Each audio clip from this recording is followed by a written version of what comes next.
আমার আলোচনার বিষয়বস্তু একটু মাথায় রাখুন। আজকের আমার আলোচনার বিষয়বস্তু সাবজেক্ট হলো জান্নাত। জান্নাত পাওয়ার অনেকগুলি মাধ্যম আছে, তার যে কোনো একটি মাধ্যম চূড়ান্তভাবে আমাকে চয়ন করতে হবে, বাছাই করতে হবে যে মাধ্যমের বিনিময়ে আল্লাহ আমাকে আপনাকে জান্নাতে প্রবেশ করাবেন। জোরে বলুন। আমি কয়েকটি জান্নাতে যাওয়ার রাস্তা বর্ণনা করব। সবকটি তো ধারণ করতে পারলে আলহামদুলিল্লাহ, কিন্তু কমপক্ষে একটি রাস্তাকে আমরা আমাদের মন প্রাণ দিয়ে আমরা ধারণ করব ইনশাআল্লাহ, যাতে আল্লাহ আমাদেরকে জান্নাতে যাওয়া সহজ করে দেন।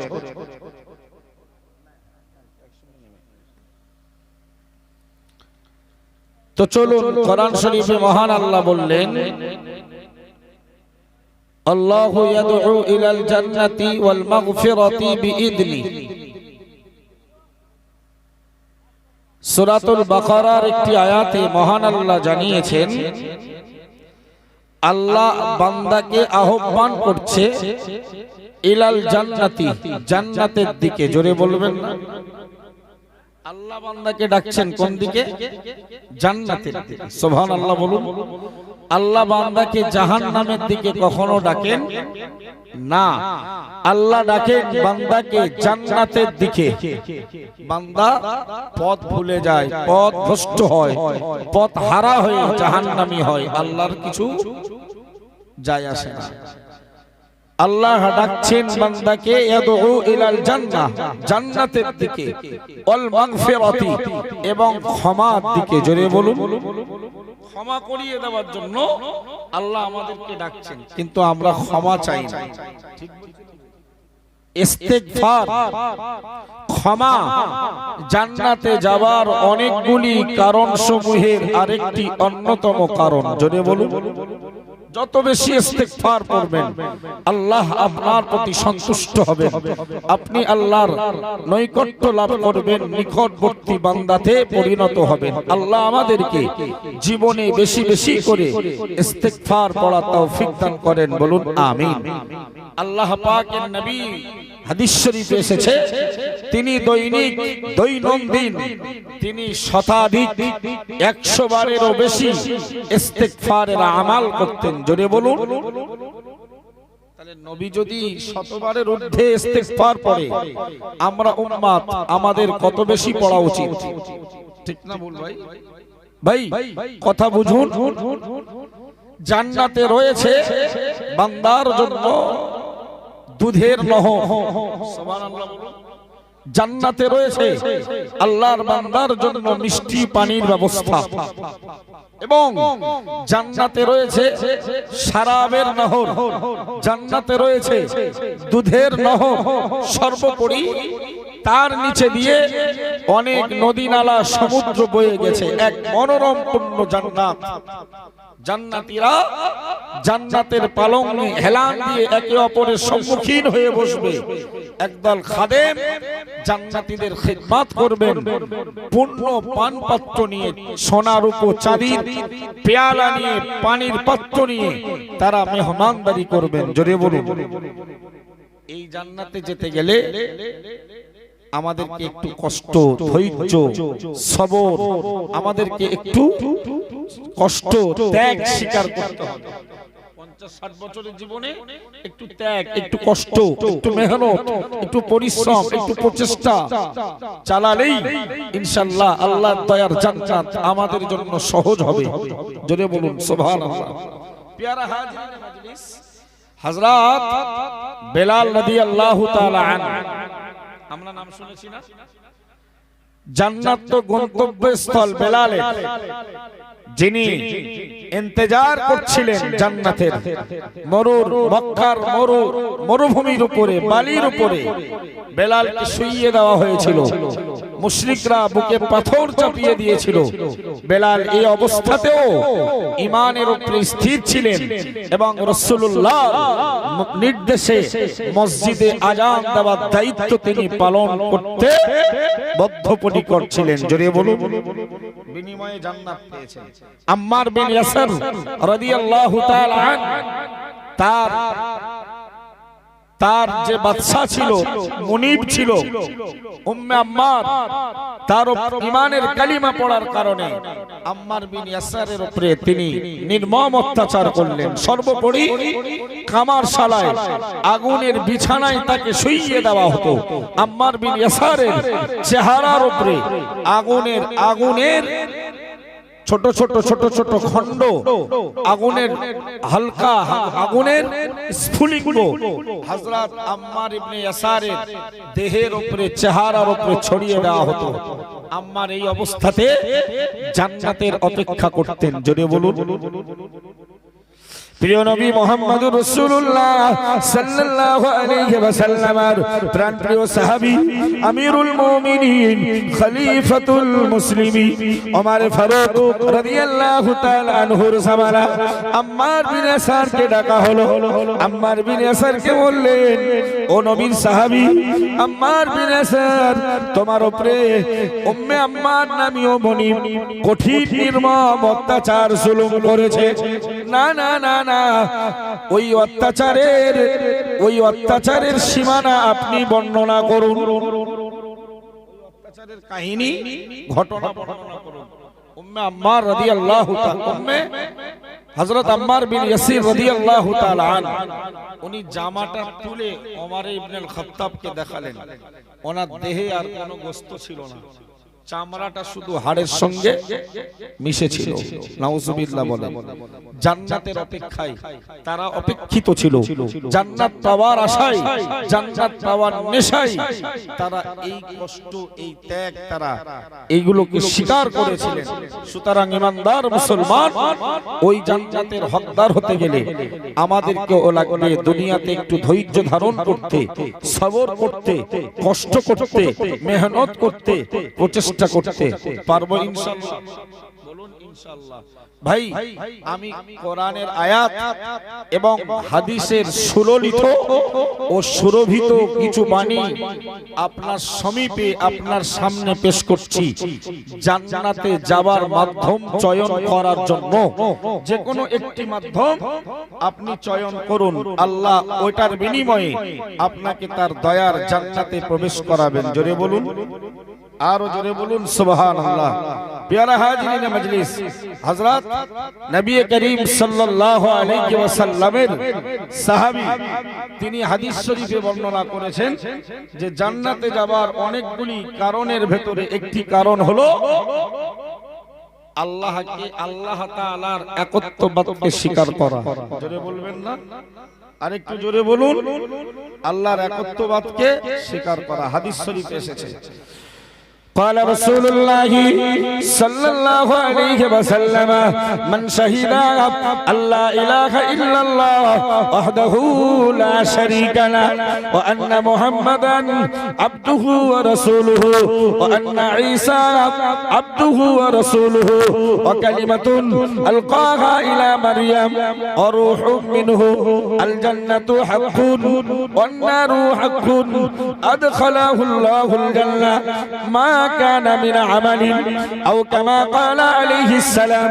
প্যারা নবী মুহাম্মদুর রাসূলুল্লাহ সাল্লাল্লাহু আলাইহি ওয়াসাল্লাম সাহাবী হুজুর দিগকে বললেন, ও আমার সাহাবীরা মনে রাখো, আমি নবী মুহাম্মদুর রাসূলুল্লাহ সাল্লাল্লাহু আলাইহি ওয়াসাল্লাম বলছি, না না না, যে মানুষগুলো আল্লাহ তাআলাকে এক বলে স্বীকার করে নিল, সাক্ষ্য দিল, ওদের জন্য আল্লাহর জান্নাত অবধারিত হয়ে গেল। জোরে বলুন। ইমরান ভাই, বক্সের আওয়াজ একটু সাউন্ড কমিয়ে দাও তো, অনেকের অসুবিধা হচ্ছে। ইমরান ভাই, ঠিক আছে ভাই, খুব সুন্দর তথ্য, কোরআন আর হাদিসের সুললিত ভাষা, জান্নাতে যাবার মাধ্যম অনেকগুলো আপনাকে শোনাবো, তার ভেতর থেকে যেগুলো সম্ভব আল্লাহ আমাদেরকে ধারণ করার তৌফিক দেন, বলুন আমিন। এক নম্বরে কি বললাম, একটি হাদিস, মান শাহিদা আল্লাহ ইলাহা ইল্লাল্লাহ, যারা সাক্ষ্য দিল আল্লাহ ছাড়া কোনো উপাস্য, সবাই বলেন আল্লাহ ছাড়া কোনো উপাস্য নাই, ওয়াহদাহু লা শারীকা লা, তিনি একক অদ্বিতীয়, তার সমতুল্য সমকক্ষ আর পৃথিবীর কেউ নাই। জোরে বলুন প্যারা নবী মুহাম্মদুর রাসূলুল্লাহ সাল্লাল্লাহু আলাইহি ওয়াসাল্লাম সাহাবী হুজুরদের বললেন, আসলে মানে প্যান্ডেল তো চতুর্দিকে, সাউন্ডটা বার হচ্ছে না, আর এখন তো মেশিন, আল্লাহ পাকের শুকরিয়া অনেক উন্নত, তবে এটা হলো আমাদের খুব সুবিধা, আলহামদুলিল্লাহ বলে। আমরা এই 1.5 ঘন্টা বকে আসলাম, আবার আপনাদের কাছে কিছু কথা, এটা তো গলা আল্লাহ দেওয়া একটা পার্টস, বলুন এমনি একটু বেশি চেঁচালে আপনাদের কি হয় সেদিন, ঠিক আছে, তারপরেও যদি আপনি আমার কথাই না বোঝেন তো কি বুঝবেন? এখন ঠিক আছে তো, আলহামদুলিল্লাহ বলেন, আলহামদুলিল্লাহ বলেন। চলুন জান্নাতে যাওয়ার কয়েকটি দিক নির্দেশনা। এক নম্বরে, যারা আল্লাহকে এক বলে স্বীকার করলেন, সাক্ষ্য দিলেন এবং বললেন তার সমতুল্য সমকক্ষ কেউ নাই, সুবহানাল্লাহ বলুন। ও আন্না মুহাম্মাদান আবদুহু ওয়া রাসূলুহু, এবং এই কথার সাক্ষ্য দিল প্রিয় নবী মুহাম্মদুর রাসূলুল্লাহ সাল্লাল্লাহু আলাইহি ওয়াসাল্লাম তিনি আল্লাহ পাকের বান্দা এবং রাসূল। জোরে বলুন সুবহানাল্লাহ। কটা সাক্ষ্য দিলাম? কটা সাক্ষ্য দিলাম? দুটো। আল্লাহকে এক বলে স্বীকার করলাম, নবীকে আল্লাহ রাসূল এবং বান্দা হিসাবে সাক্ষ্য দিলাম, সুবহানাল্লাহ। হাদিস বলছে ও আন্না ঈসা আবদুহু ওয়া রাসূলুহু, এবং এই কথার সাক্ষ্য দেওয়া যে ঈসা নবী আলাইহিস সালাম তিনিও আল্লাহর বান্দা এবং রাসূল। যদি বলবেন না ওয়া কালিমাতুন আলকাহা ইলা মারইয়ামা, এই কথাটারও সাক্ষী দিতে হবে যে ঈসা নবী একটি কালিমা, কালিমা একটি শব্দ, একটি বাক্য যা আল্লাহ তাআলা নবী মারইয়াম, হযরত মারইয়ামের কাছে নিক্ষেপ করেছিলেন। জোরে বলুন এই কালিমাতুন বলতে কি বোঝেন? নবী ঈসা আলাইহিস সালামের আব্বা ছিল বাবা, নবী ঈসা আলাইহিস সালামের আব্বা ছিল, তাহলে বিনা পিতাই হযরত নবী ঈসা আলাইহিস সালাম জন্মগ্রহণ করেছেন। আম্মা মারইয়াম কোন পুরুষের স্পর্শ ছাড়াই তিনি গর্ভবতী হয়েছেন। কুদরতটা কার? কুদরতটা আল্লাহর নবী ঈসা রূহুল্লাহ আলাইহিস সালামের আম্মা মারইয়ামকে যখন আমার আল্লাহ ফেরেশতা মারফতে সুসংবাদ দিল, ও মারইয়াম তুমি সন্তান প্রসব করবে, আম্মা জান মারইয়াম বলল, ও রব্বুল আলামিন আল্লাহ ওটা কেমন ভাবে সম্ভব? লাম তামসাসনি নারু, না না না, ওয়ালাম ইয়ামসাসনি বাশারুন ওয়ালাম আকু বাগিয়া, ও রব্বুল আলামিন আল্লাহ আমি মারইয়াম পৃথিবীর কোন পুরুষ তো আমাকে স্পর্শ করেনি, ওয়ালাম আকু বাগিয়া, এবং আমি তো জেনা ব্যভিচারিণী নয়। যদি বলুন বাচ্চা হওয়ার দুটি মাধ্যম, একটি বৈধ প্রক্রিয়ায় বিবাহের মাধ্যমে স্বামী স্পর্শ করবে, আরেকটি হলো অবৈধ পন্থায়, নাজায়েজ পন্থায় কোন নারী কোন পুরুষের সম্পর্কে জড়িয়ে পড়বে, ব্যভিচার করে ফেলবে। আম্মা জান মারইয়াম আলাইহিস সালাম বললেন, আল্লাহ আপনি আমার সন্তানের সুসংবাদ দিচ্ছেন, আমি গর্ভবতী হব, বাচ্চা প্রসব করব, সেই ছেলেটা নবী হবে, সব ঠিক, কিন্তু আমি মারইয়ামকে তো এখনো পৃথিবীর কোন পুরুষ স্পর্শ করেনি। সুবহানাল্লাহ বলুন। আল্লাহ আর আমি ওয়ালাম আকু বাগিয়া, আমি তো অসৎ চরিত্রের নয়, আমি তো জেনা ব্যভিচারও করি, তো আমার বাচ্চা হওয়া সম্ভব কিভাবে? আল্লাহ বললেন ক্বালা কাযালিক, মারিয়াম তোমার রবের এই হলো খেলা, কুদরতে কারিশমা, জোরে বলা যাবে না? নবী ঈসা আলাইহিস সালামের আব্বা ছিল না, মা বাচ্চা প্রসব করেছে আল্লাহর কুদরতে। নবী আদম আলাইহিস সালামের আব্বাও ছিল না, মাও ছিল। নবী আদম আলাইহিস সালামের পিতাও ছিল না, মাতাও ছিল না। বানিয়েছেন কে? একটু জোরে বলা যাবে না? তো ওই কালিমাতুন বলতে ওই শব্দ, ওই বাক্য যেটার দ্বারাই, যে ফুকের দ্বারাই হযরত নবী ঈসা আলাইহিস সালামের মা জিবরাইলের যে ফুৎকারে গর্ভবতী হয়েছিলেন, ওটাকে বিশ্বাস করা। জোরে বলুন। প্যারা নবী মুহাম্মদুর রাসূলুল্লাহ সাল্লাল্লাহু আলাইহি ওয়াসাল্লাম সাহাবী হুজুরদের ডেকে বললেন, ও আমার সাহাবীরা, ও আমার উম্মতিনা, আমি নবী মুহাম্মদুর রাসূলুল্লাহ সাল্লাল্লাহু আলাইহি ওয়াসাল্লাম বলছি, যারা সাক্ষ্য দিয়ে দিল আল্লাহ ছাড়া কোনো উপাস্য নাই, তার সমতুল্য সমকক্ষ পৃথিবীতে কেউ নাই, এবং এই বিষয়ে সাক্ষী দিল আন্না মুহাম্মাদান আবদুহু ওয়া রাসূলুহু, প্রিয় নবী মুহাম্মদুর রাসূলুল্লাহ সাল্লাল্লাহু আলাইহি ওয়াসাল্লাম তিনি আল্লাহর বান্দা এবং রাসূল, এই কথারও সাক্ষ্য যারা দিল, ঈসা নবী আল্লাহর বান্দা এবং রাসূল, এবং ঈসা নবীর কালিমাটা ওই কালিমাকেও সাক্ষ্য দেওয়া যেটা মারিয়ামের কাছে আল্লাহ নিক্ষেপ করেছিলেন।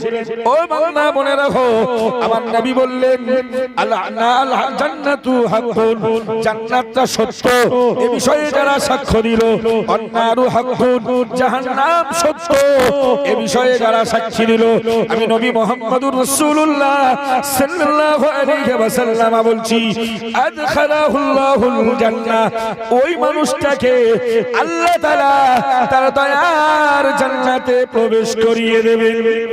আর জোরে বলুন না সুবহানাল্লাহ। আল্লাহ তাআলা তাকে জান্নাতে প্রবেশ করাবেন, সাক্ষ্য দিতে হবে আল্লাহ ছাড়া কোনো উপাস্য নাই, মুহাম্মদ সাল্লাল্লাহু আলাইহি ওয়াসাল্লাম আল্লাহর বান্দা এবং রাসূল, এবং জান্নাত সত্য, জাহান্নাম।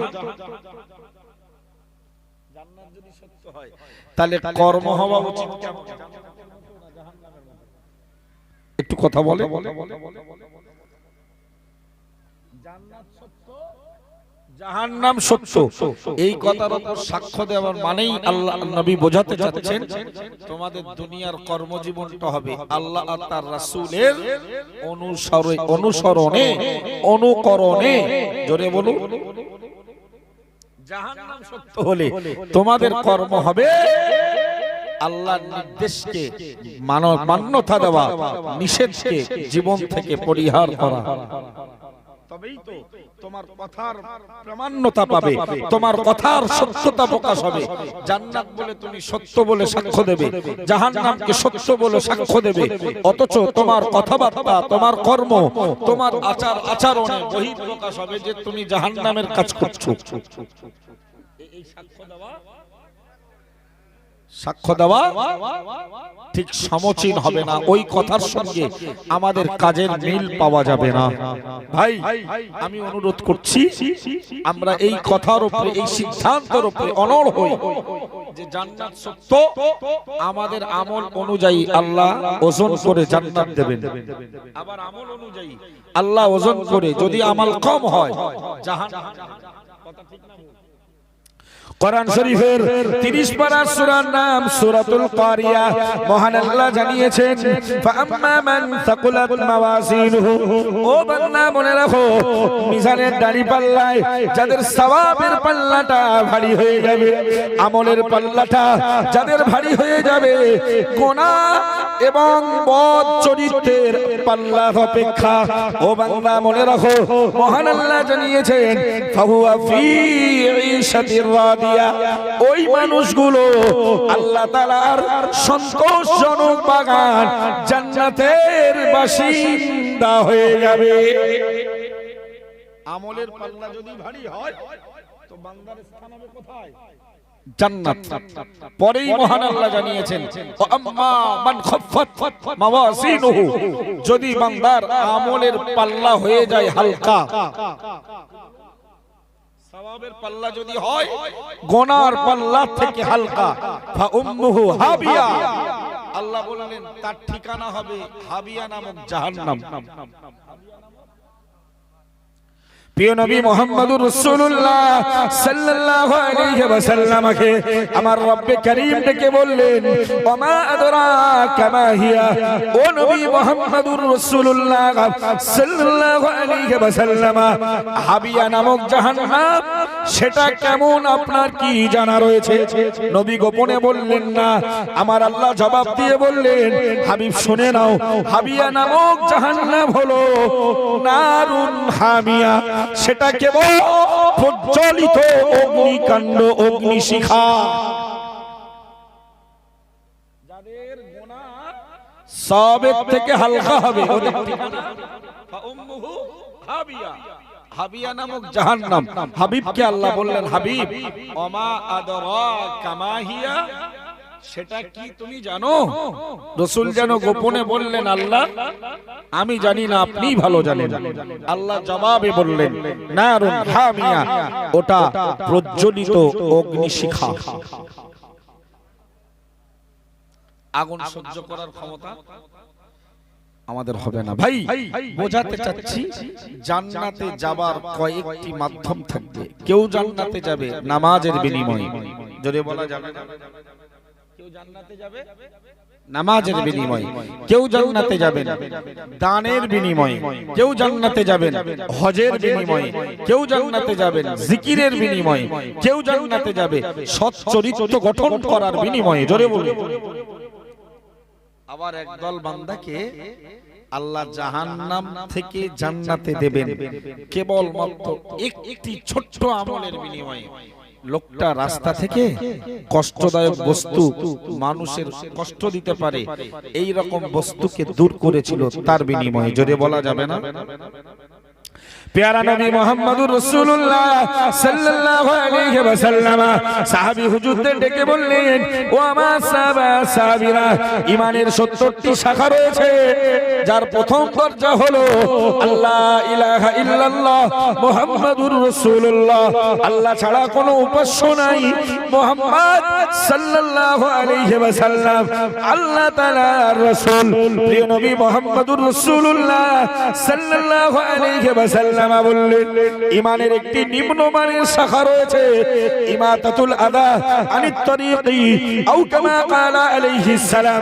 প্যারা নবী মুহাম্মদুর রাসূলুল্লাহ সাল্লাল্লাহু আলাইহি ওয়াসাল্লাম বললেন ও সাহাবীরা মনে রাখো, রাস্তা থেকে কষ্টদায়ক বস্তুকে দূর করে দেওয়া, দূরে সরিয়ে ফেলা, এটাও ঈমানের একটি উন্নত আমল শাখা। জোরে বলুন। কেউ জিহাদ নামাজ পড়ে জান্নাতে যাবে, কেউ হজ করে জান্নাতে যাবে, কেউ যাকাত দিয়ে জান্নাতে যাবে, কেউ ইবাদত করে সৎ কাজের আদেশ দিয়ে অসৎ কাজের নিষেধ করে জান্নাতে যাবে। আর কাউকে কাউকে আল্লাহ জান্নাতে দেবেন রাস্তা থেকে কষ্টদায়ক বস্তু দূর করলে এর বিনিময়ে। জোরে বলা যাবে না? আপনারা একটু সামনে চলে আসেন দেখি। ওই যে ৪-৫ জন মানুষের একটু অসুবিধা হচ্ছে, ওই জায়গা থেকে একটু বাবু সামনে আসেন, আপনি আমাদের কষ্ট দিচ্ছি আপনাদের। এখানে আসেন আর অসুবিধা হবে না আশা করি। ওই জায়গাটা একটু ফাঁকা থাকে, এই জায়গাটা চলে আসেন, বসেন। মাশাআল্লাহ। চলুন মন দিয়ে শুনুন ভাই। রাসূল বলছে রাস্তা থেকে কষ্টদায়ক বস্তু হটালে জান্নাত পাওয়া যায়, আর আমরা ভাইয়ের রাস্তা বন্ধ করছি। ঠিক বলছি না? আমরা ভাইয়ের রাস্তা, প্রতিবেশীর রাস্তা এবং যে রাস্তায় চলে এই রাস্তার আদব নবী শিখিয়েছেন। জোরে বলুন। নবী এমন একজন নেতা, এমন একজন ইমাম, যিনি আমাদের সব প্রকারের পদ্ধতি, তিনি যৌন মিলন, স্ত্রী সহবাসের নিয়ম পদ্ধতি তরিকাও শিখিয়েছেন। জোরে বলা যাবে না?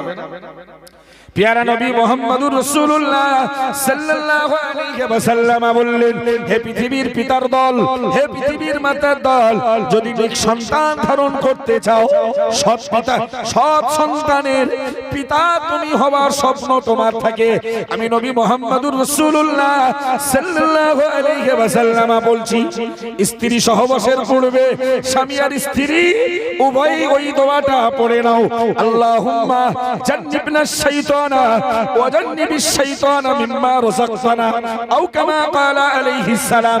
প্রিয় নবী মুহাম্মদুর রাসূলুল্লাহ সাল্লাল্লাহু আলাইহি ওয়াসাল্লাম বললেন, হে পৃথিবীর স্বামী স্ত্রীর দল, যদি নেক সন্তান কন্যা পেতে চাও, ওই দোয়াটা সহবাসের পূর্বে পড়ে নাও, আল্লাহুম্মা, হে ও রব্বুল আলামিন আল্লাহ, জান্নিবনা শাইতানা, আপনি আমাদেরকে শয়তানের ওয়াসওয়াসা থেকে হেফাজত করে দিন।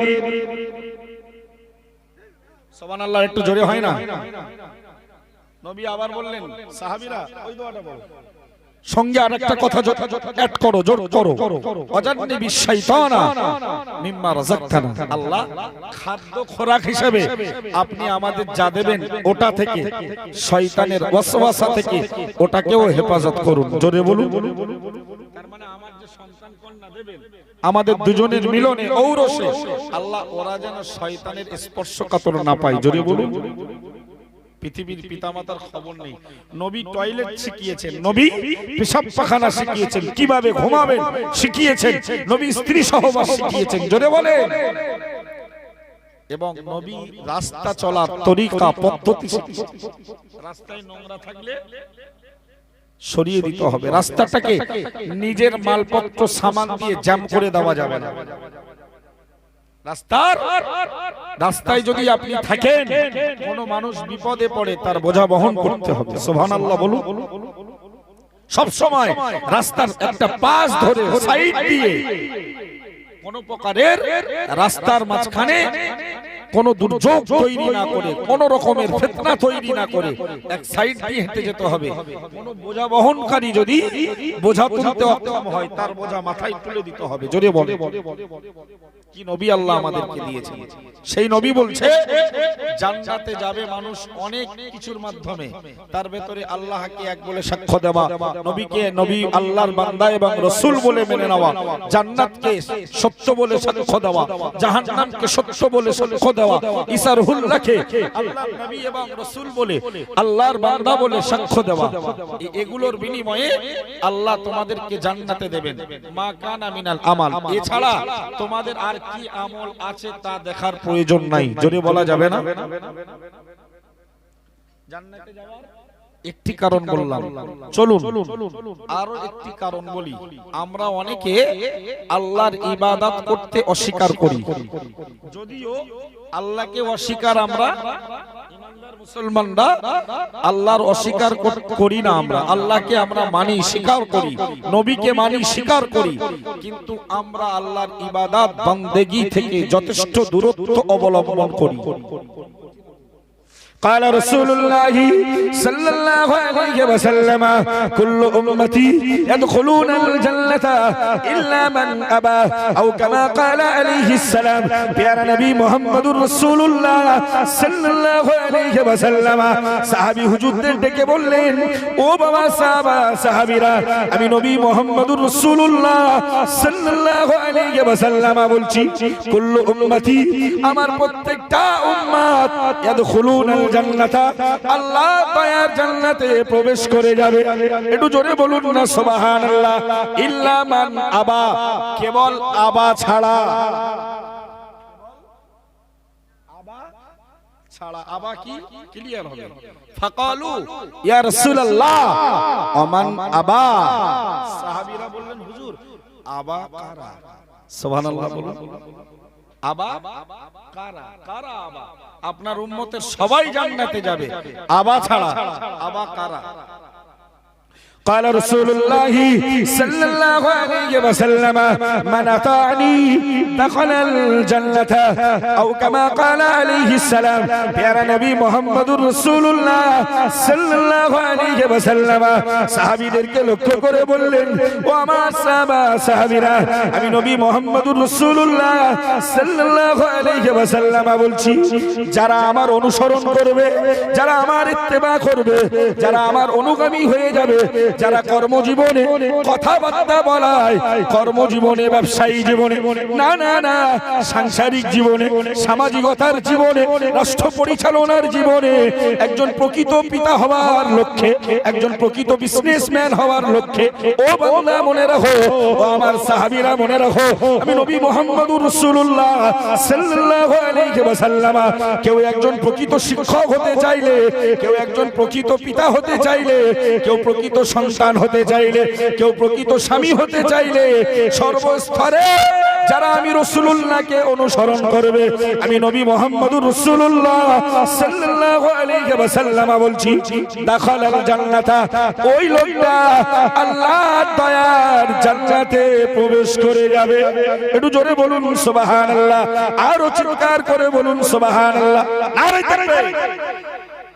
আবার ব্যাখ্যা হচ্ছে, নবী বললেন আমার উম্মতের সকলেই জান্নাতে যাবে, কেবল কারা? আবা ছাড়া। সাহাবীরা বললেন, ইয়া রাসূলুল্লাহ মান আবা? আবা কারা হুজুর? নবী বললেন, মান আতাআনি, যারা আমাকে সর্বস্তরে অনুসরণ করলো। নামাজে নবীর অনুসরণ করবে, সংসারে নবীর অনুসরণ লাগবে না? লাগবে না। হজে নবীর অনুসরণ করবেন, ব্যবসায়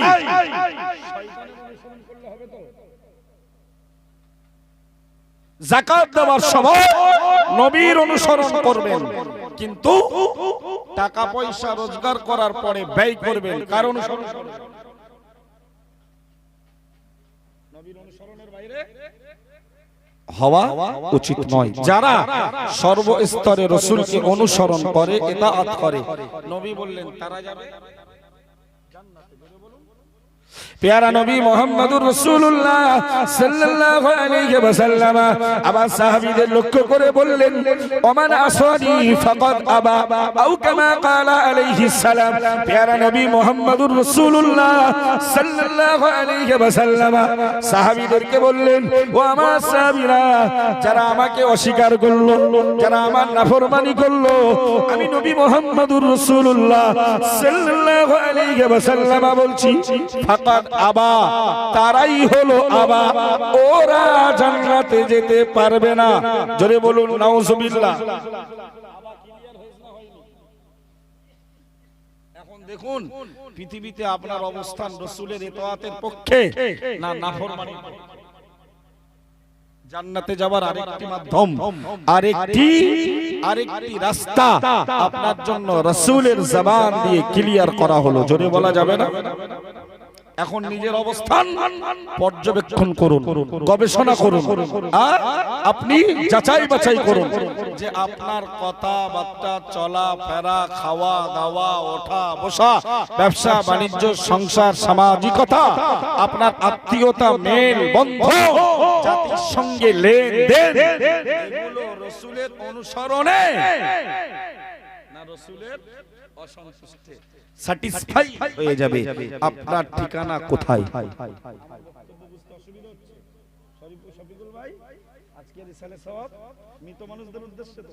তার মানে আমরা তাদের জন্য আজকের প্রাণ উজাড় করে দোয়া চাইবো, আল্লাহ তাদেরকে দুনিয়ার ভুল ত্রুটি, অন্যায় অপরাধ ক্ষমা করে কোথায় নিয়ে জানার জন্য চেষ্টা করব আমরা? কোথায়?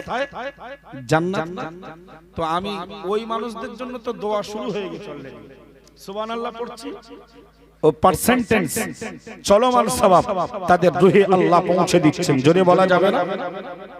কিন্তু আমি জীবিত মানুষগুলোর দিক নির্দেশনা দিতে চাচ্ছি, অবস্থান কোথায় আর কোন জায়গায় অবস্থান করলে, গমন করলে জান্নাত পাওয়া যায়, তার একটি দিক নির্দেশনা। ওয়াজ বুঝতে সমস্যা হয় না?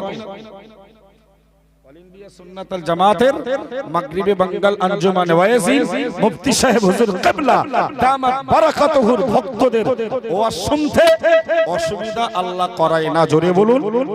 ওরা কোরআন হাদিস মুফতি সাহেবের পক্ষ থেকে বুঝতে সক্ষম, জোরে বলুন। আমরা এই আপনাদের এলাকা ছেড়ে একটু বাইরে গেলে যেখানে শুধু সুর আর টান ভক্ত, ওই এলাকায় গেলে আমাদের ওয়াজ তাদের কাছে প্রায় মাঠে মারা যায়। তবে আল্লাহ শুকর, মুফতি সাহেব হুজুর কিবলা, মাতিন সাহেব হুজুর, আমাদের মুফতি রজব আলী সাহেব তরুণ তেজস্বী, এদের ওসিলায় আমাদের ভক্ত ছাড়াও বাইরের কিছু মানুষ এখন কোরআন আর হাদিস শোনায় অভ্যস্ত হয়েছে। অলরেডি 2-3 খানা হাদিসের ব্যাখ্যা আপনাদের সেই মধ্যমগ্রাম থেকে এসে আজকে যেখানে এসেছি আমার খুব গর্ব, অহংকার, আমি খুব খুশি। আগের দিনে এসেছিলাম, বলার সুযোগ পাইনি। ইমরান ভাইদের বাড়ি আর আমার শফিকুল ভাই, ভাই ফোন করেছিলাম মকবুলকে, আরো আমার ভাইয়েরা আছে, এরা আমার গণেশনগরে থাকে ভাইয়েরা। আমি এবার রমজানে হালিমা মাদ্রাসার জন্য মুম্বাই গিয়েছিলাম। মধ্যমগ্রাম সংগঠনের মহিলা মাদ্রাসা হালিমা, নাম শুনেছেন? খুব খুব খুব সুন্দর পরিষেবায়, বেড সিস্টেম সহ, থাকার রুম আলাদা, ক্লাসরুম আলাদা, হোস্টেল আলাদা, একদম মিশনারি ফরম্যাটে 20টা বাচ্চা নিয়ে শুরু করেছিলাম। 2024 সেশনে 30টা কোটা আছে, আলহামদুলিল্লাহ বলেন। ওই প্রতিষ্ঠানের জন্য ভিক্ষা করতে গেলাম, জীবনে প্রথম মুম্বাইয়ের জমিনে পা। ওই ভাইদের সঙ্গে আমার সাক্ষাৎ ছিল না। অল ইন্ডিয়া সুন্নাতুল জামাতের তারা ভক্ত প্রেমিক।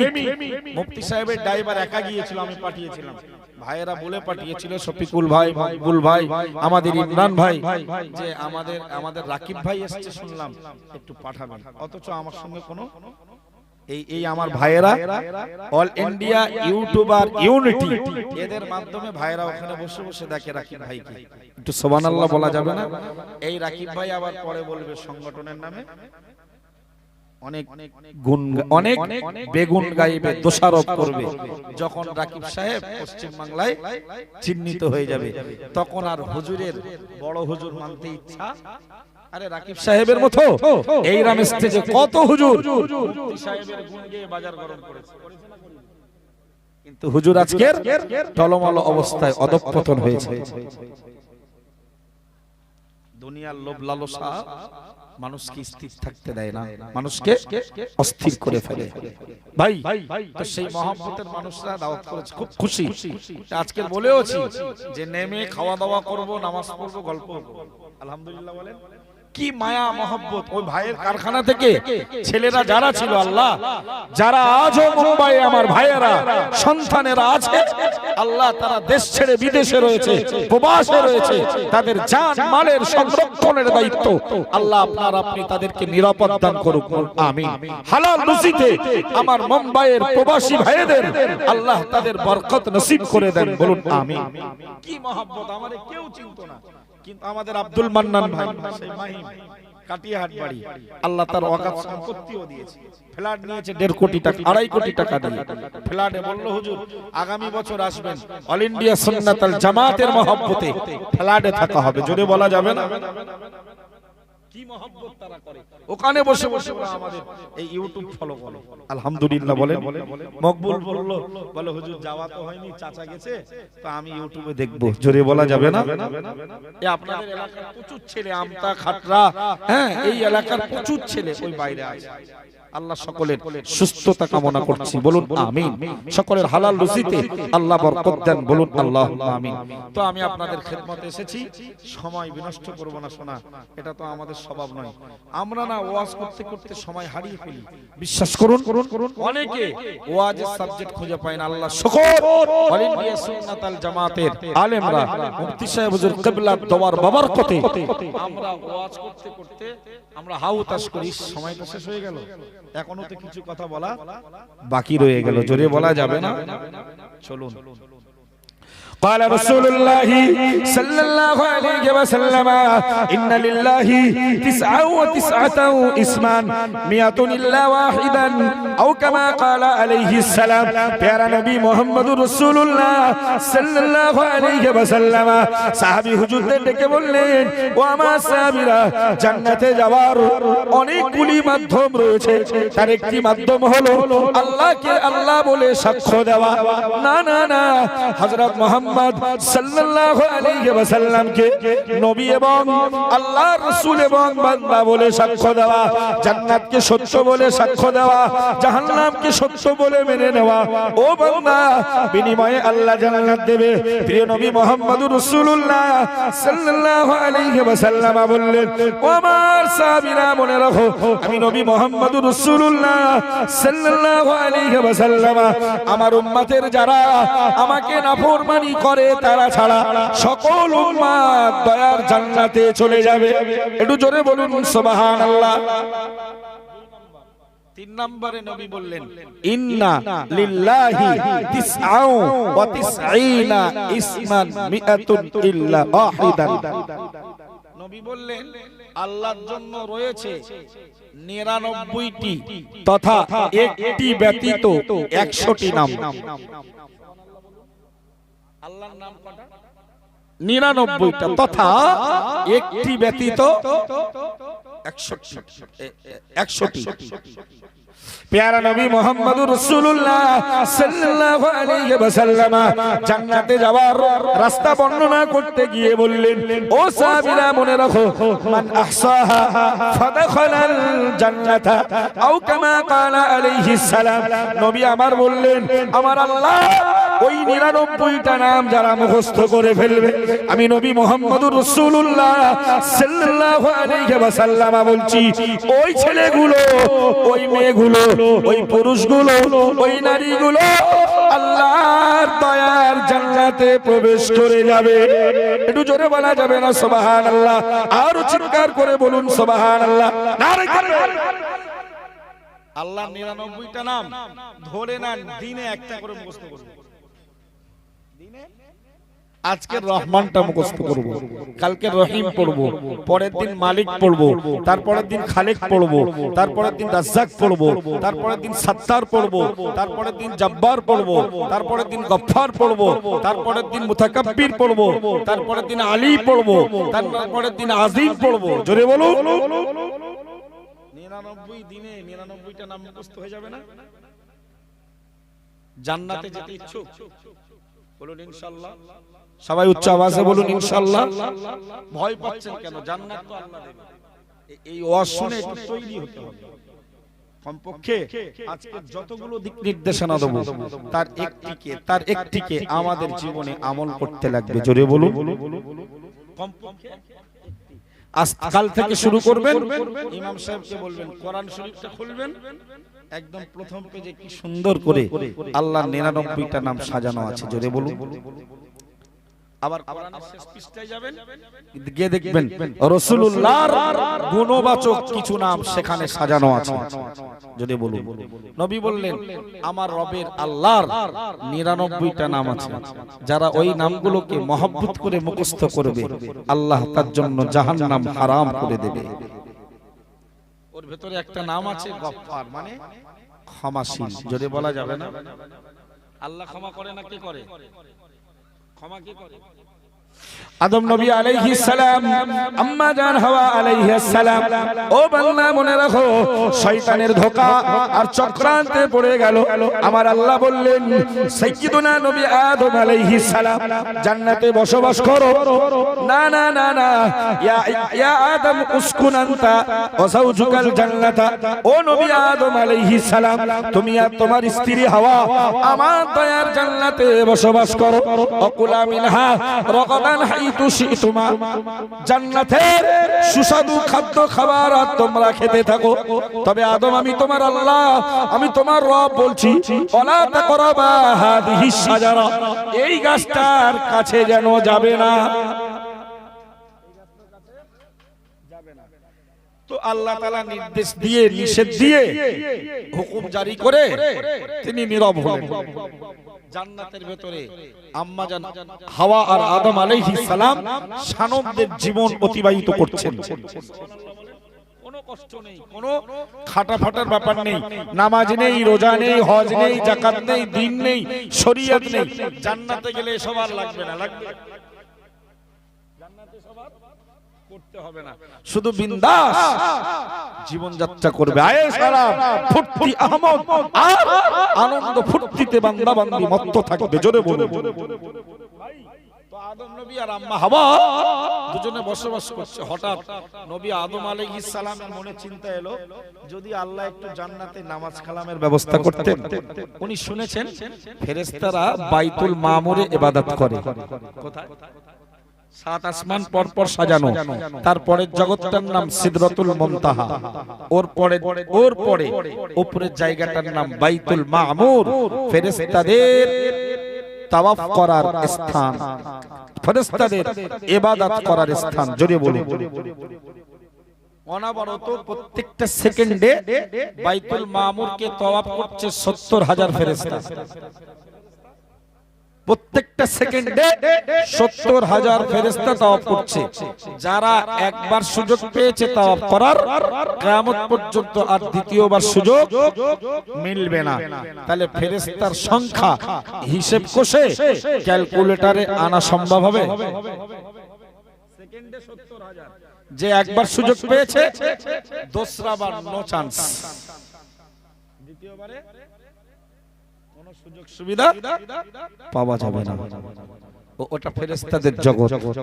তো নবী আদমের কাছে সংবাদ আসলো ফেরেশতারা ওখানে আল্লাহর ইবাদত করে। ওনার মনে ধারণা জাগলো, আল্লাহ যদি আমাদের জান্নাতে একটু ইবাদত করতে দিত। আর ওনার মনে স্বপ্ন জাগলো ফেরেশতারা কিয়ামত পর্যন্ত মরবে না, তারা ওই বাইতুল মামুরে অবস্থান করবে, ইবাদত করবে। ওনার মনে স্বপ্ন জাগলো, যদি আল্লাহ জান্নাতটাকেও আমার চিরস্থায়ী করে দিতেন সার্টিফিকেট দিয়ে, তাহলে আমি আদমের মনটা তৃপ্তি হতো। জোরে বলা যাবে না? আল্লাহর বান্দা মনে রাখো, নবী সাইয়্যিদুনা আদম আলাইহিস সালামের মনের ভিতরে এই সিদ্ধান্ত তৈরি হলো, এই চিন্তা চেতনায় নবী আদম আলাইহিস সালাম উপনীত হলো। শয়তান সাধু সেজে বন্ধু শেষে হাজির হয়ে বলল, আল হাদুল্লুকুমা আলা শাজারাতিল খুলদি ওয়া মুলকিল লা ইয়াবলা। শয়তান এসে বলল, হে আদম নবী, আল আদুল্লুকুমা, আমি কি তোমাদের দুজনকে বলবো না আলা শাজারাতিল খুলদি, একটা চিরস্থায়ী বৃক্ষ পদের কথা, যে গাছের ফলটা খেলে লা ইয়াবলা, জান্নাত হয়ে যাবে তোমাদের জন্য চিরস্থায়ী। জোরে বলুন নাউজুবিল্লাহ। শয়তান, আমরা যখন গুনাহের কাজ করি শয়তান কি শত্রু সেজে আসে? কি সুন্দর বন্ধু হয়ে এসে একদম ঘুম পড়িয়ে গুনার কাজ করিয়ে শয়তান টাটা বিদায়। ইন্নী বারিউম মিনাল মুশরিকিন, আমি আর তোমাদের সাথে নেই। ইন্নী বারিউম মিনকা, বদরের যুদ্ধে শয়তান কাফের মুশরিকদের সঙ্গী হয়ে হাত ধরে গেছে, গিয়ে এক পর্যায়ে দেখতেছে আসমান থেকে বিরাট বাহিনী নামতেছে। সুবহানাল্লাহ বলবেন না? মুসলমানরা ৩১৩ আর ঈমানদাররা এই কাফেররা ১০০০। কিন্তু দেখলো শয়তান যে অনাবরত ৩০০০, অন্য আয়াতে এসেছে ৫০০০ ফেরেশতা বাহিনী নামছে। জোরে বলুন। শয়তান হাত ঝাটকা মেরে ছেড়ে দিয়ে বলছে, ইন্নী বারিউম মিনকা, আমি তোমাদের সঙ্গে নয়। ওরা বলছে, তুমি তো আমাদেরকে এতদিন উৎসাহিত করে আমাদেরকে উদ্দীপনা দিয়ে নিয়ে এসছো, তুমি পালাচ্ছ। শয়তান জবাব দিয়ে বললেন, ইন্নী আখাফুল্লাহ রাব্বাল আলামিন, যে বাহিনী নামছে আমি আমার বিশ্ব জগতের পালনকর্তা আল্লাহকে ভয় পাই। জোরে বলুন। শয়তান খুব সুযোগ সুবিধা নিয়ে আদমের কাছে ভালো মানসিকতা নিয়ে হাজির হলো। বলল, আদম, তুমি শুনলাম তুমি নাকি চিরস্থায়ী জান্নাত বাসস্থান চাচ্ছ। আসলে জানো আল্লাহ এই গাছের ফল কেন খেতে নিষেধ করেছে? এই গাছের ফল খেলে, এই গাছের ফল খেলে তুমি, এটা চিরস্থায়ী বৃক্ষপদ, এই ফল খেলে জান্নাতের রাজত্ব আর হারাবে না। এবলা জান্নাত কখনোই তোমার কাছ থেকে বিনষ্ট হবে না। ফাকালা মিনহা, ও বান্দা মনে রাখো, শয়তানের ওয়াসওয়াসা, শয়তানের ওয়াসওয়াসা আদম নবীর পক্ষে কাজ করে দিল। একটু জোরে বলুন নাউজুবিল্লাহ।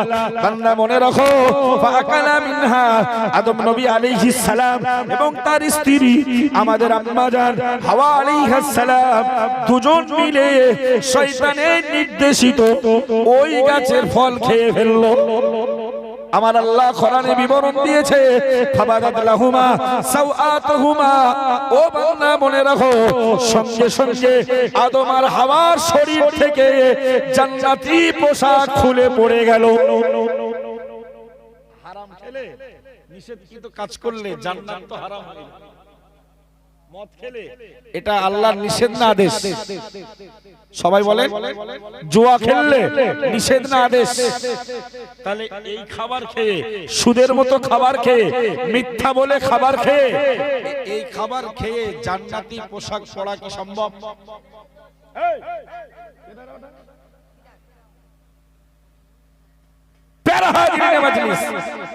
যদি আল্লাহর নিষেধিত খাবার খাও,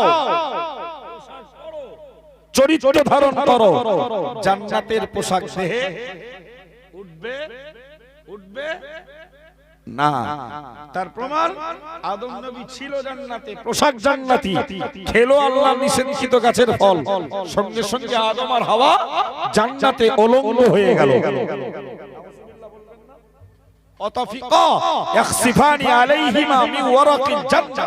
জান্নাতের পাতা-টাতাগুলো ছিঁড়ে ইজ্জত থাকতে লাগলো।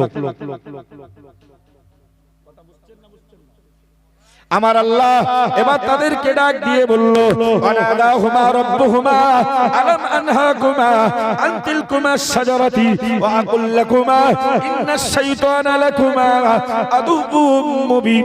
ও নবী আদম আলাইহিস সালাম, তোমাদের রব আমি আল্লাহ কি তোমাদেরকে নিষেধ করিনি এই গাছটার নিকটে যাওয়ার ব্যাপারে? ও বান্দা আদম মনে রাখো, আমি আল্লাহ কি ওয়া আকুল লাকুমা, আমি কি তোমাদের দুজনকে বলে দেইনি, ইন্নাশ শাইতানা, নিশ্চয় শয়তান, লাকুমা তোমাদের জন্য, আদুউম মুবিন, প্রকাশ্য শত্রু। আমি আল্লাহ কি এই গাছের কাছে যেতে নিষেধ করিনি? আমি আল্লাহ কি তোমাদেরকে বলিনি শয়তান তোমাদের প্রকাশ্য শত্রু? এরপরেও চক্রান্তে পা দিয়ে ফেললে। চলুন, কত হুজুরের পদস্থলন, কত ভালো মানুষের ন্যায় সত্য হকের পক্ষ থেকে পা পিছিলে অন্যায়ের পথের প্রতীক হচ্ছে। তার অন্যতম কারণ এই ঘটনার পরিপ্রেক্ষিতে তাফসীর কারকরা লিখেছেন যে নবী আদম আলাইহিস সালাম আল্লাহ তাআলা নিষেধ করার পরেও কেন তিনি পদস্থলন হলো। চলুন একটুখানি এগিয়ে যাই। নবী আদমকে আল্লাহ বললেন, ও আদম, এই কর্মকাণ্ড ঘটানোর আগে আমি আল্লাহ কি তোমাদের এই গাছে যাবার, এই গাছের কাছে যাবার নিষেধ করিনি? আল্লাহ তো নিষেধ করেছে জান্নাতের খাবার খাও, তবে এই গাছটার কাছে যেও না। আমি কি তোমাদের বলিনি আদম যে শয়তান তোমাদের চিরশত্রু? আদম নবী দেখলেন তাই তো, সেই তো, এটা আমার একটা ভুল অনিচ্ছাকৃত হয়ে গেছে। ভুল করার পরে যুক্তি দিতে চাইনি, ভুল করার পরে আল্লাহর কাছে তর্ক করতে চাইনি, যুক্তি খাড়া করতে চাইনি, তিনি নত স্বীকার করেছেন। জোরে বলা যাবে না? সাইয়্যিদুনা নবী আদম আলাইহিস সালাম আল্লাহকে ডাক দিয়ে বললেন, ও রব্বুল আলামিন আল্লাহ, রব্বানা যালামনা আনফুসানা, আমি আর হাওয়া আমরা দুজনে আপনার বিধানকে সীমা লঙ্ঘন করে আপনার নিষেধকে না মেনে আমাদের নফসের উপরে জুলুম করেছি। ওয়া ইল্লাম তাগফির লানা, ও রব্বুল আলামিন আল্লাহ, আমি আদম আর হাওয়াকে যদি আপনি ক্ষমা না করে দেন, ওয়া তারহামনা, ও রব্বুল আলামিন আল্লাহ, আমাদের প্রতি যদি আপনি দয়ার অনুগ্রহ না করেন, লানাকুনান্না মিনাল খাসিরিন, আমি আর হাওয়া হয়ে যাব ক্ষতিগ্রস্তদের দলভুক্ত। জোরে বলা যাবে না সুবহানাল্লাহ? ও বান্দা, ভুল যদি হয়ে যায়, অন্যায় যদি হয়ে যায়, সিদ্ধান্ত যদি ঠিক না হয়, একবার নত স্বীকার করো, অবনত মস্তকে জ্ঞানী মানুষটার কাছে ক্ষমা চেও না, পদস্থলন হবে না, না না না, চারিত্রিক নষ্ট হবে না। ও বান্দা, ভুল ত্রুটি অন্যায় অপরাধের পরে বলা বাজারি না করে আল্লাহর ইলাহি দরবারে, আল্লাহর ইলাহি দরবারে ভীতস্থ কণ্ঠে আল্লাহকে ডেকে বলুন, আল্লাহ রব্বানা যালামনা আনফুসানা, আমরা নফসের উপরে অন্যায় করেছি, জুলুম করেছি, অত্যাচার করেছি, সীমা লঙ্ঘন করেছি, আল্লাহ বাড়াবাড়ি করেছি। ওয়া ইল্লাম তাগফির লানা, ও রব্বুল আলামিন আল্লাহ, 30 বছর নামাজ না পড়ে নফসের উপরে জুলুম করেছি, আপনি যদি ক্ষমা না করেন, ও রব্বুল আলামিন আল্লাহ, উপযুক্ত বয়সে কোরআনের শিক্ষা না করে নফসের উপরে বাড়াবাড়ি করেছি, ও রব্বুল আলামিন আল্লাহ, বছরে হিসাব কষে যাকাত না দিয়ে নফসের উপরে জুলুম করেছি, ও রব্বুল আলামিন আল্লাহ, স্ত্রীর প্রতি দুরাচরণ করে নফসের উপরে জুলুম করেছি, ও রব্বুল আলামিন আল্লাহ, পিতামাতার সঙ্গে অসৎ ব্যবহার করে নফসের উপরে জুলুম আর অত্যাচার করেছি, ও রব্বুল আলামিন আল্লাহ, মিথ্যা কথা বলে নফসের উপরে জুলুম করেছি, ও রব্বুল আলামিন আল্লাহ, সুদের মাল সানন্দে গ্রহণ করে নফসের উপরে জুলুম করেছি, ও রব্বুল আলামিন আল্লাহ, বন্ধুর পাল্লায় পড়ে মদের গ্লাস তুলে নিয়ে নফসের উপরে জুলুম করেছি, ও রব্বুল আলামিন আল্লাহ, গাজার কলকে অভ্যস্ত হয়ে নফসের উপরে চূড়ান্ত জুলুম করেছি, ও রব্বুল আলামিন আল্লাহ, বনের মাল আত্মসাৎ করে গরিবের মালে ফাঁকি দিয়ে আমার নফসের উপরে জুলুম করেছি, ও রব্বুল আলামিন আল্লাহ, এতিমের মালটা বুঝে না দিয়ে আমার নফসের উপরে জুলুম করেছি, ও রব্বুল আলামিন আল্লাহ, দৈনন্দিন জীবনে ব্যবসায়ী লাভবান হয়ে আপনার প্রতি কৃতজ্ঞতা না করে নফসের উপরে জুলুম করেছি, ও রব্বুল আলামিন আল্লাহ, বিপদে ধৈর্য ধারণ না করে নফসের উপরে জুলুম করেছি, ও রব্বুল আলামিন আল্লাহ, হাক্কানি আলেমদের এগেইনস্টে গিয়ে তাদের বিরুদ্ধে বিরূপ মন্তব্য করে নফসের উপরে জুলুম করেছি।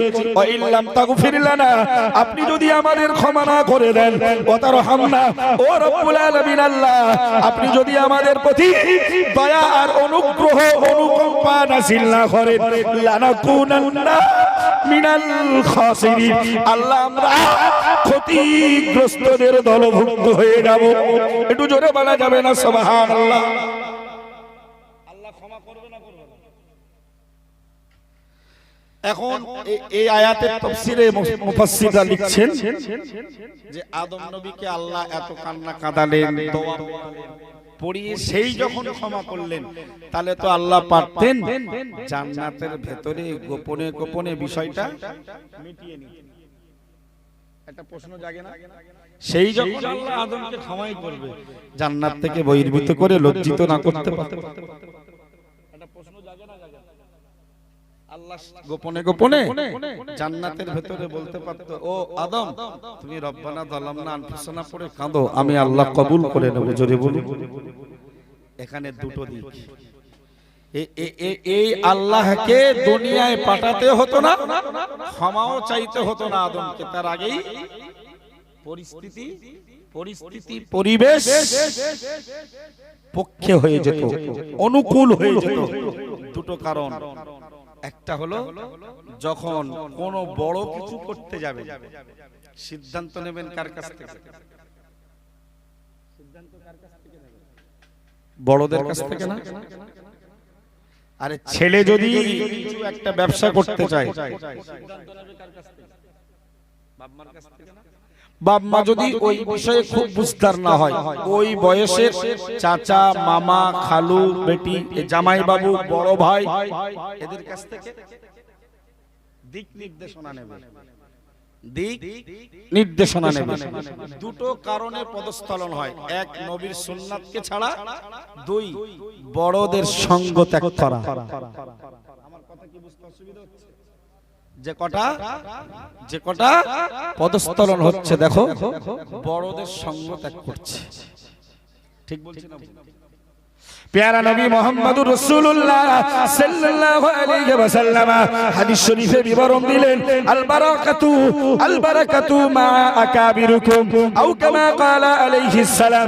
প্রিয় নবী মুহাম্মদুর রাসূলুল্লাহ সাল্লাল্লাহু আলাইহি ওয়াসাল্লাম সাহাবী হুজুরদের ডেকে বললেন, ও আমার সাহাবীরা, ও আমার উম্মতিরা, আমি নবী মুহাম্মদুর রাসূলুল্লাহ সাল্লাল্লাহু আলাইহি ওয়াসাল্লাম বলছি, আল বারাকাতু মা আকাবিরিকুম, বরকত তোমাদের বড়দের সঙ্গেই রয়েছে। বরকত কোথায় রয়েছে? তোমাদের বড়দের সঙ্গে। সুবহানাল্লাহ বলো। তো আদম নবীর জান্নাত থেকে দুনিয়া আসতে হতো না? ইবাদত করতে পারতো, চিরস্থায়ী জান্নাতও পেত। যখন শয়তান এসে ওই আল্লাহর কথাটা আদম নবী কিছুক্ষণের জন্য আল্লাহ ভুলিয়ে দিয়েছিলেন, ওই গাছটার কথা। তো শয়তান এসে বলল, আদম, শুনলাম তোমার নাকি চেতনা, তুমি চিরস্থায়ী জান্নাত লাভ করবে। হাল আদুল্লুকুমা, আমি কি তোমাদের দুজনকে বলবো না, বলে দেব, আলা শাজারাতিল খুলদি, একটি চিরস্থায়ী জান্নাতে বসে বসে বৃক্ষের কথা, অমুলকিন, যে গাছে ফল খেলে এমন রাজত্ব পাবে, লা ইয়াবলা, যে রাজত্ব কখনোই হাতছাড়া হবে। তখন যদি আদম নবী একবার সবার বড় আল্লাহু আকবার, আল্লাহু আকবার মানে আল্লাহ মহান, আল্লাহু আকবারু মিন কুল্লি শাইইন, আল্লাহ সব কিছু অপেক্ষা মহান। জোরে বলুন। আদমকে যখন শয়তান বন্ধু সেজে বলল, আদম, ওই গাছের কথা বলবো, ফল খেলে তুমি চিরস্থায়ী জান্নাত লাভ করবে। আদম নবী যদি ওই সময় বলতো, আল্লাহ আমার সৃষ্টিকর্তা, আমার রব, কে একজন এসে আমারে বলছে ওই গাছের ফল খেলে চিরস্থায়ী জান্নাত পাবে। আল্লাহ তুমি তো সবার মহান, তুমি তো আমার সৃষ্টিকর্তা। আল্লাহ এই বিষয়ে আপনার পরামর্শ, আপনার সিদ্ধান্ত কি? আদম আল্লাহকে জিজ্ঞেস করত, জান্নাত থেকে বাইরে যেতে হতো, রব্বানা যালামনা বলে কাঁদতে হতো। যারা ছোট বড়দের উপেক্ষা করে মাথা ডিঙ্গিয়ে ঘাস খাওয়ার চেষ্টা করেছে, এরা অধঃপতন। সমাজে চোখ বাড়িয়ে দেখো কত কি হচ্ছে। আল্লাহ হেদায়াত আর আমাদেরকে স্থিরতা দান করুন। জোরে বলুন, আর জোরে বলুন। ভাই চলুন, জান্নাতের দিন নির্দেশনা দিচ্ছিলাম, আল্লাহর একটি নাম গফফার, ক্ষমাশীল। কি বলুন? তাহলে আল্লাহর নাম মুখস্থ করলে জান্নাতে যাওয়া যায়। আর একটা নাম আল্লাহর সাত্তার, মানে দোষ ত্রুটি গোপনকারী। জোরে বলা যাবে না? দোষ ত্রুটি গোপনকারী। হাদিস বিবরণ দিয়েছে প্রিয় নবী মুহাম্মদুর রাসূলুল্লাহ সাল্লাল্লাহু আলাইহি ওয়াসাল্লাম বললেন, ও আমার সাহাবীরা, ও আমার উম্মতিরা, আমি নবী মুহাম্মদুর রাসূলুল্লাহ সাল্লাল্লাহু আলাইহি ওয়াসাল্লাম বলছি, কিয়ামতের মহাময়দানে আল্লাহ তাআলার আদালতে একদল বান্দা বান্দীকে ডাকা হবে। আমার আল্লাহ ডেকে জিজ্ঞেস করবে, হে বান্দা, অমুক কাজ কি তুমি করেছো? বান্দা বলবে হ্যাঁ। আবার আল্লাহ বলবে, বান্দা ওই কাজ কি তুমি করেছো? বান্দা বলবে জি হ্যাঁ। ও বান্দা মনে রাখো, আল্লাহ তাআলা বলবেন, বান্দা কাজগুলো লুকিয়ে লুকিয়ে গোপনে গোপনে করেছিলে, দুনিয়ার মানুষ কেউ জানে না। আমি আল্লাহ তাআলা আজকের কিয়ামতের মহাময়দানে তোমার ওই গোপন দোষ ত্রুটিগুলোকে আজকের ফ্লাশ করে দিয়ে জাতির মানুষের সামনে আর লজ্জা দেব না। ও বান্দা, আমি আল্লাহর নাম সত্তার সত্তার সত্তার, যার শাব্দিক হলো, যার শাব্দিক অর্থ হলো দোষ ত্রুটি অন্যায় গোপনকারী। গোপনে গোপনে আজকে তোমার গুনাহগুলো আমি আল্লাহ ক্ষমা করে দিলাম। একটু জোরে বলা যাবে না সুবহানাল্লাহ? আরো জোরে বলুন না সুবহানাল্লাহ। নারে তাকবীর।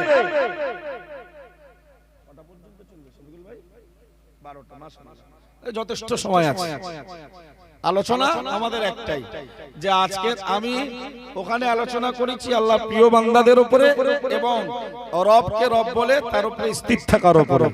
বুড়ি পুকুর বটতলায় আলোচনা করেছি ধৈর্য ধারণ করা তার ফজিলাতের উপরে। আবার এই সপ্তাহের ভেতরে আমতা গাজীপাড়া এখানে আজকের আলোচনা ওই স্থিরতা আর ওই ধৈর্য ধারণ করতে পারলেই আল্লাহর দয়ার জান্নাত। তার কতগুলো রাস্তা আছে, তার কতগুলো মাধ্যম আছে, একটা একটা করে সব শোনানো সম্ভব হয়তো হবে না, তবে অলরেডি ৩-৪ পিস শোনানো হয়ে গেছে। জোরে বলে, জোরে বলা যাবে না? قال رسول الله صلى الله عليه وسلم من قرأ آية الكرسي في كل دبر كل صلاة مكتوبة أو كما قال عليه السلام।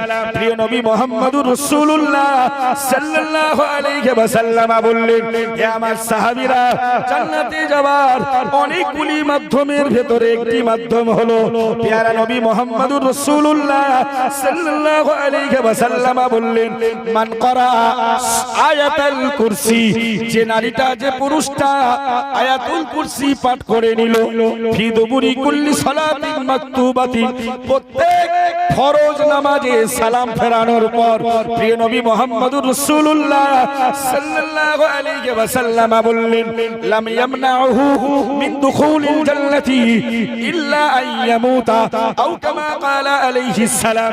প্যারা নবী মুহাম্মদুর রাসূলুল্লাহ সাল্লাল্লাহু আলাইহি ওয়াসাল্লাম বললেন, ও বাবা সাহাবীরা, আমি রাসূলুল্লাহ বলছি, জান্নাতে যাবার আরেকটি রাস্তা, আরেকটি মাধ্যম, যারা ফরজ নামাজের পরে দৈনন্দিন জীবনে আয়াতুল কুরসি পড়ায় অভ্যস্ত হয়ে যায়, আমি নবী বলছি জান্নাতে যাওয়া থেকে তাকে কেউ বাধা দিতে পারে না, ইল্লা আইয়ামুতা, কেবল মাত্র মৃত্যু তাকে বাধা দেয়। ওই লোকটা ইন্তেকালের সাথে সাথে আল্লাহ দয়ার জান্নাতে পৌঁছে যাবে। আরো জোরে বলুন সুবহানাল্লাহ। নারে তাকবীর। প্রত্যেক ফরজ নামাজের পরে আয়াতুল কুরসি, আল্লাহু লা ইলাহা ইল্লা হুয়াল হাইয়ুল কাইয়্যুম লা তাখুযুহু সিনাতুন ওয়া লা নাওম লাহু মা ফিস সামাওয়াতি ওয়া মা ফিল আরদ মান যাল্লাযী ইয়াশফা'ু ইনদাহু ইল্লা বিইذনি ইয়া'লামু মা বাইনা আইদিহিম ওয়া মা খালফাহুম ওয়া লা ইউহীতুনা বিশাইইন মিন ইলমিহি ইল্লা বিমা শা'a ওয়াসি'a কুরসিয়্যুহুস সামাওয়াতি ওয়াল আরদ ওয়া লা ইয়াউদুহু হিফযুহুমা ওয়া হুয়াল আলিয়্যুল আযীম। জোরে বলুন আল্লাহু আকবার। কোরআন শরীফে যত আয়াত আছে সবথেকে মহান আয়াত, সুবহানাল্লাহ বলবেন না? 3 পারার প্রথম পৃষ্ঠা, সূরার নাম সূরাতুল বাকারা। মানেটা একটু ছোট ছোট ভাষায় শোনো, এত বড় ফজিলাত যে ওই আয়াতটা নাকি পড়লে প্রত্যেক ফরজ নামাজে ইমাম সাহেব হোক একা একা হোক সালাম ফেরানোর পরে ওই আয়াতুল কুরসিটা পড়লে নবী বললেন জান্নাতের আর ওই বান্দার মাঝখানে একটি বাধা, সেটি মৃত্যু। সুবহানাল্লাহ বাড়িতে বলবা, সুবহানাল্লাহ বাজারে গিয়ে বলবা, আর চিৎকার করে বলুন সুবহানাল্লাহ। সুবহানাল্লাহ বলতে কষ্ট হচ্ছে, জান্নাতে যাওয়ার আরেকটা মাধ্যম বর্ণনা করব, সেটা সুবহানাল্লাহ। যদি বলুন হাদিসটা শুনিয়েই যাব ইনশাআল্লাহ। ভাই নবী বললেন, যারা প্রত্যেকদিন ফরজ নামাজের পরে প্রত্যেকটা ফরজ, ফজরের ফরজ, যোহরের ফরজ, আসরের ফরজ, মাগরিবের ফরজ, অনেকে কিন্তু ফরজ আর ফজর দুটো গুলিয়ে দেয়। ফরজ আর ফজর, ফজর হলো একটি সময়ের নাম, সকালের নাম, আর ফরজ হলো আল্লাহর বিধান যা অত্যাবশ্যকীয় পালনীয়, পালন করতেই হবে। আর একটা বিধান হলো ওয়াজিব, এটাও পালন করতে হবে। আর একটা বিধান হলো সুন্নাতে মুআক্কাদা, এটাও পালন করতে হবে। আর একটা নিয়ম হলো বিধান হলো সুন্নাতে গায়ের মুআক্কাদা তথা নফল, মুস্তাহাব, মুস্তাহসান, করলে সওয়াব, না করলে কোনো গুনাহ নাই। তাহলে ফরজ আর ফজর আলাদা না। যে ফজরের নামাজ পড়ি ওটা ফরজের নামাজ না, ফজরের নামাজ। ফ বর্গীয় জ র একার র, ফজরের নামাজ। আর যেটা আল্লাহর বিধান বলি ফরজ নামাজ, সুন্নত নামাজ, ওটা ফ র বর্গীয় জ ফরজ। এগুলো চন্ডী এখনো লোক আছে। ওই অনেকে হয়তো ভাববে শুধু ফরজের নামাজ মানে ওই ভোরের বেলার নামাজের পরে আয়াতুল কুরসি পড়লে এই ফজিলতটা পাওয়া যাবে না। ফজরের ফরজ 2 রাকাত পড়ার পর, জোহরের 4 রাকাত পড়ার পর, আসরের 4 রাকাত পড়ার পর, মাগরিবের 3 রাকাত পড়ার পর, আয়েশার 4 রাকাত পড়ার পর যদি আয়াতুল কুরসি পড়ায় অভ্যস্ত হও, আমালে পরিণত করো, নবী বললেন লাম ইয়ামনাহু, লোকটাকে কেউ বাধা দিতে পারে না, মিন দুখুলিল জান্নাহ, জান্নাতে প্রবেশ করা থেকে, ইল্লা কেবল আইয়ামুতা, তার মৃত্যু ছাড়া। জোরে বলা যাবে না, মরলেই কি গো। অল ইন্ডিয়া সুন্নাতুল জামাত প্রতিষ্ঠিত কেরাল মডেল ইসলামিক স্কুলের ছাত্র বুড়ো বয়সে সাজার দরকার আছে না নাই? আলে আয়াতুল কুরসি থেকে শিখবেন। আল্লাহু লা ইলাহা ইল্লা হুয়াল হাইয়ুল কাইয়্যুম। ও বান্দা, এই আয়াতে আল্লাহর নিজের পরিচয়, আল্লাহ তাআলা নিজের অ্যাড্রেস আল্লাহ নিজে প্রচার করে দিলেন। আল্লাহু, আল্লাহ তাআলা, লা ইলাহা, তিনি ছাড়া কোনো উপাস্য নাই, হুয়াল হাইয়ুল কাইয়্যুম, যিনি সদা সর্বদা চিরঞ্জীব এবং প্রতিষ্ঠিত। জোরে বলুন। থাকবেন। মহান আল্লাহ জানিয়েছেন লা তাখুদুহু সিনাতুন ওয়ালা নাওম। ও বান্দা মনে রাখো, আমি তোমাদের রব, আমি তোমাদের প্রতিপালক, আমার পরিচয় নাও। লা তাখুদুহু সিনাতুন ওয়ালা নাওম, তন্তা এবং নিদ্রা ওই আল্লাহকে স্পর্শ করতে পারে না। ঘুমও স্পর্শ করে না, ঘুমের আগের এই সিস্টেম আল্লাহকে স্পর্শ করতে। সুবহানাল্লাহ বলবেন না? আরে আল্লাহ যদি ঘুমাতো পৃথিবী তো মুহূর্তের মধ্যে ভেঙে পড়তো। ঠিক বলছি না ভুল? নবী মুসা আলাইহিস সালামকে আল্লাহ বলেছেন, মুসা আমি ঘুমাই না, তন্ত্র আসে না, প্রমাণ নাও। এত বড় পৃথিবী তো আমি রাজত্ব করি, পরিচালনা করি। নবী মুসার হাতে এক গ্লাস পানি দিলেন। নবী মুসা অনেকক্ষণ ধরে আছে, যেই দেহে তন্ত্র এসেছে গ্লাস আর থাকবে। লাহু মা ফিস সামাওয়াতি ওয়া মা ফিল আরদি। ও বান্দা মনে রাখো, মহান আল্লাহ জানিয়েছেন নবমণ্ডল, ভূমণ্ডলে, আকাশমণ্ডলী এবং পৃথিবীতে যা রয়েছে সব কিছুর মালিকানা কেবল আমার আল্লাহর। জোরে বলুন। সব মালিকানা কার? তার। আল্লাহ এবার বলছে মান দাল্লাযী ইয়াশফাউ ইনদাহু ইল্লা বিইذনি। যারা হুজুরের দামান ধরে জান্নাত যাওয়ার নেশায় রয়েছে, এই আয়াতের ব্যাখ্যা শুনলে সমস্ত পাগলামি সেরে যাবে। নামাজ না পড়ে, রোজা না করে, শরিয়াত না মেনে, কোরআন না শিখে, হকের পক্ষে না থেকে কারোর সেনা সেজে, গোলাম সেজে যারা জান্নাতে যাবার অপেক্ষায় রয়েছে, হুঁশিয়ারি বার্তা কোরআনের এই আয়াত। আল্লাহ বলছে মান দাল্লাযী, কে আছে মহান ওই ব্যক্তি, ইয়াশফাউ ইনদা, আমি আল্লাহর কাছে সুপারিশ করবে, ইল্লা বিইذনিহি, আমার বিনা অনুমতিতে। এত বড় পাওয়ার, এত বড় শক্তি কার আছে? কে সুপারিশ করবে, কে বাবা দেবে, কে ঠেলা মারবে জান্নাতে যাব? নিজের ঠেলা নিজেকে সামলাতে হবে। আল্লাহর ভাষণটা শোনো। কে আছে ওই মহান ব্যক্তিত্ব আমার কাছে সুপারিশ করবে আমার বিনা অনুমতিতে? হুজুর দৌড়বে সব, সব হুজুর দৌড়বে নাফসি নাফসি করে, আদম দৌড়াবে, নূহ নবী দৌড়ে চলে যাবে। ও বান্দা মনে রাখো, ইব্রাহিম খলিলুল্লাহ আলাইহিস সালাম উম্মতদেরকে স্যালেন্ডার হয়ে বলবে, যাও যাও যাও যাও, সুপারিশ করার যোগ্যতা আমি রাখি না।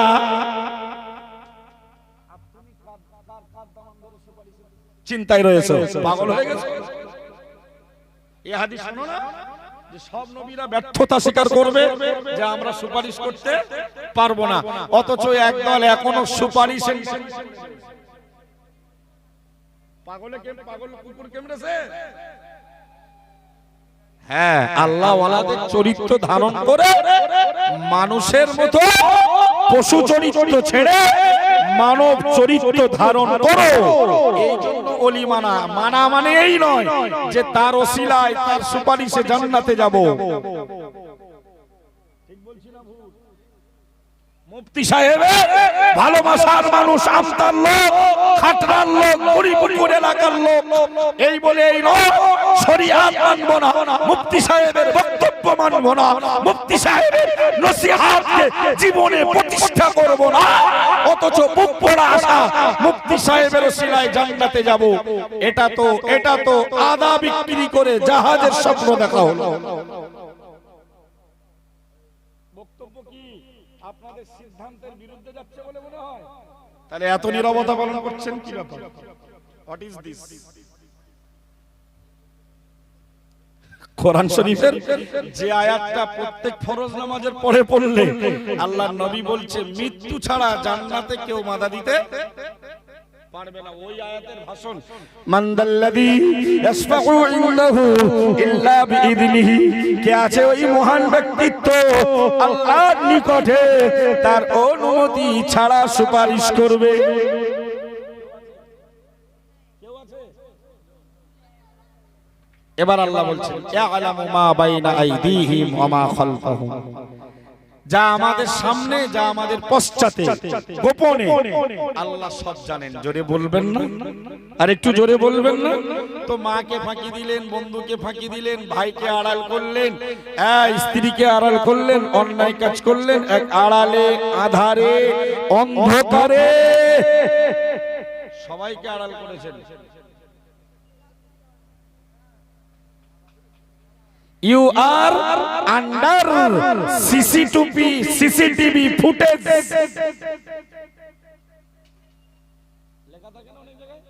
You are under CCTV footage, মানে আপনি এই মুহূর্তে সিসিটিভির ভুক্ত। কিছু করার আগে অফিসে গেছেন, ব্যাংকে গেছেন, বড় ফ্যাক্টরিতে গেছেন, এখন আমাদের বালিকা মাদ্রাসাগুলো তো সিসিটিভি আছে, থাকে না? থাকে না। কিন্তু আপনি জানেন আপনি মহান রবের পক্ষ থেকে তাম পৃথিবীর যেখানেই অবস্থান করবেন আল্লাহর সিসিটিভির ফুটেজের আওতাভুক্ত। জানা নেই? কোরআন বিবরণ দিয়েছে কিরামান আলাইকুম লাহাফিদিন, হে বান্দা তোমাদের নিরাপদের জন্য কিছু ফেরেশতা তোমাদের সঙ্গে অবস্থান করে, কিরামান কাতিবিন, আরো দুজন সিসিটিভির আওতাভুক্ত, দুই চোখওয়ালা, দুই ক্যামেরাওয়ালা দুজন ফেরেশতা থাকেন, কিরামান কাতিবিন। ও বান্দা মনে রাখো, ইয়ালামুনা, তাফসীর বিবরণ দিয়েছে ইয়াকতুবুনা, তারা জেনে ফেলে, তারা জানতে পারে, তারা লিখে নেয় মা তাফালুন, যা তুমি করো। তার মানে সিসিটিভি বাইরে না ভিতরে, আপনি যা করবেন ওখানে ল্যাপটপ চালাবে, মাল ভিডিও চালু হবে। তো আল্লাহ বলতে, ও বান্দা কিরামান কাতিবিনা ইয়ালামুনা মা তাফালুন, আমাদের সঙ্গে রয়েছে দুই স্কন্ধে কিরামান কাতিবিন। ওদের কাজ কি জানো? ওরা লিখে নাই, ওরা জানতে পারে মা তাফআলুন, তোমরা যা বলো, তোমরা যা করো, তোমরা যা খাও, তোমরা যা উপার্জন করো, সবকিছু। তাহলে কি আমরা সিসিটিভি ফুটেজের বাইরে আছি না ভেতরে? এ তো ডিলিট করা যাবে ঘুষ টুস দিয়ে। এই ভাই অন্যায় করে ফেলেছি, মসজিদ সেক্রেটারি বললাম বক্স থেকে কিছু টাকা চুরি করেছি, সিসিটিভি তো ধরা পড়েছি, তুই ডিলিট কর ভাই, কিছু টাকা দিচ্ছি। টেবিলের তলার ব্যাপার আছে না নাই দুনিয়ায়? এটা কি ঘুষ না? আর রাশি ওয়াল মুরতাসি কিলাহুমা ফিন্নার। নবী বলেছেন ঘুষদাতা ঘুষ গ্রহীতা উভয় জাহান্নামী। সর্বোপরি বলেছেন ওদের ভেতরে যদি কেউ সহযোগিতা করে তারাও ছাড় পাবে না। ও ভাই, বক্তব্য ওই জায়গায় নয়। আপনি দুনিয়ার সিসিটিভি ফুটেজে থাকেন, আওতাভুক্ত হন, বিরাট সাবধানতা অবলম্বন করেন, কিন্তু ওটা একদিন মুছে ফেলা, ডিলিট করা সম্ভব। কিন্তু এমন সিসিটিভি ফুটেজের আন্ডারে আপনার জীবনের শুরু থেকে মৃত্যু পর্যন্ত আপনি রয়েছেন, এটা মুছে ফেলা বান্দা মনে রাখো, আল্লাহ কিয়ামতের দিনে আমাদের আমলনামা দেবেন। ইকরা কিতাবাক, বান্দা তোমার রেজিস্টার পড়ো। আল্লাহর বান্দা বান্দি মনে রাখো, কোরআন শরীফে আল্লাহ বিবরণ দিয়েছে, আল্লাহর বান্দা বান্দির হাতে যখন তাদের কর্ম তালিকা, তাদের কর্মের লিস্টটা, রেজিস্টারটা ধরিয়ে দেওয়া হবে, তারা আফসোস করে বলবে, না না না, মালি হাদাল কিতাব, এটা কি ধরনের রেজিস্টার? মা ওয়াজাদু আমিলু হাদিরা। ও বান্দা মনে রাখো, আমি জীবনে যা করেছি, ছোট থেকে ছোট, বড় থেকে বড় অন্যায়, ছোট থেকে ছোট ভালো কাজ, ভালো থেকে ভালো, বড় থেকে বড় ভালো কাজ, না না না, একটা আমালও লিখতে এই রেজিস্টার ওয়ালা ছাড়িনি। ওয়াজাদু মা আমিলু হাদিরা। ও বান্দা, যা দুনিয়ায় করবে, বলবে, খাবে, সবকিছু ওই রেজিস্টারেই লিপিবদ্ধ থাকবে। সুতরাং ওই সিসিটিভি মুছে ফেলা সম্ভব নয়। বক্তব্য সমাপ্তের পথে হাঁটছে, জান্নাতের দিক নির্দেশনা দিতে গিয়ে নবী, ও আয়াতটা এখনো শেষ হয়নি, লাহু মা ফিস সামাওয়াতি ওয়া মা ফিল আরদ, সমগ্র পৃথিবীর বাদশাহিত্ব তার। মানদাল্লাযী ইয়াশফাউ ইনদাহু ইল্লা বিইذনি, কে আছে সুপারিশ করবে তার নিকটে তার অনুমতি ছাড়া। ইয়ালামু মা বাইনা আইদিহিম ওয়া মা খালফাহুম, তোমাদের সামনে এবং পশ্চাতে তোমরা যা কিছু করো সব তিনি সব জানেন। ও ভাই, আজ থেকে প্রমাণিত হলেন কোরআন আর হাদিসের তথ্যে, গুনাহগার আব্দুর রকিবের খিদমতে, যে আমরা সবাই আল্লাহ প্রদত্ত সিসিটিভির আওতাভুক্ত। অন্যায় করার সময় ভাবার দরকার আছে না নাই? হ্যাঁ, আমা খালফাহুম ওয়ালা ইউহিতুনা বিশাইইন মিন ইলমিহি, পৃথিবীর কেউ আল্লাহর জ্ঞানের কোন অংশ ধারণ করতে পারে? আল্লাহর জ্ঞান মানুষ আয়ত্ত করতে পারবে না। জোরে বলুন, ওয়াসিয়া কুরসিয়ুহুস সামাওয়াতি ওয়াল আরদ, তা বিস্তার লাভ করেছে আসমান এবং জমিন সহ। জোরে বলুন, ওহুয়াল আলিয়্যুল আযীম, তিনি সুউচ্চ এবং তিনি মহান। জোরে বলুন। এই আয়াতটা মুখস্থ করবেন শুদ্ধভাবে, প্রত্যেক ফরজ নামাজের পরে পড়ুন, আল্লাহ দয়ার জান্নাত দান করবেন। জোরে বলুন।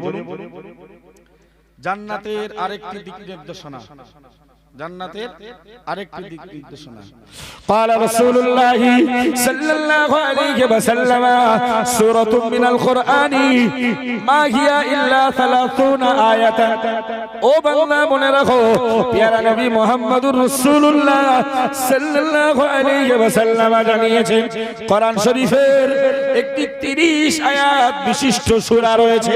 ওই সূরাটা যদি দৈনন্দিন জীবনে মানুষ আমল করে, প্রিয় নবী মুহাম্মদুর রাসূলুল্লাহ সাল্লাল্লাহু আলাইহি ওয়াসাল্লাম জানিয়েছে, খাসামাত আন সাহিবিহা, ওই সূরার পাঠক পাঠিকার জন্য ওই সূরাটা আল্লাহর কাছে সুপারিশ করতে থাকবে।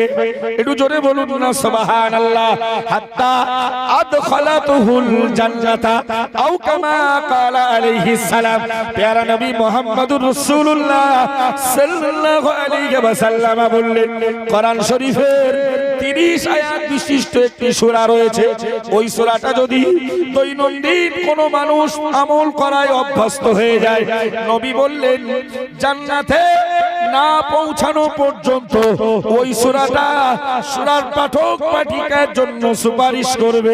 নবী বললেন ওয়াহিয়া তাবারাক, ওই সূরাটা হলো তাবারাকাল্লাযী বিয়াদিহিল মুলক ওয়া হুয়া আলা কুল্লি শাইইন কাদির। জোরে বলুন আল্লাহু আকবার। 29 পারার প্রথম সূরা সূরা মুলক। 29 পারার প্রথম সূরা সূরা মুলক। মুলক মানে কি জানেন? বাদশাহিত্ব। একটু জোরে বলবেন না? বাদশাহিত্ব, রাজত্ব।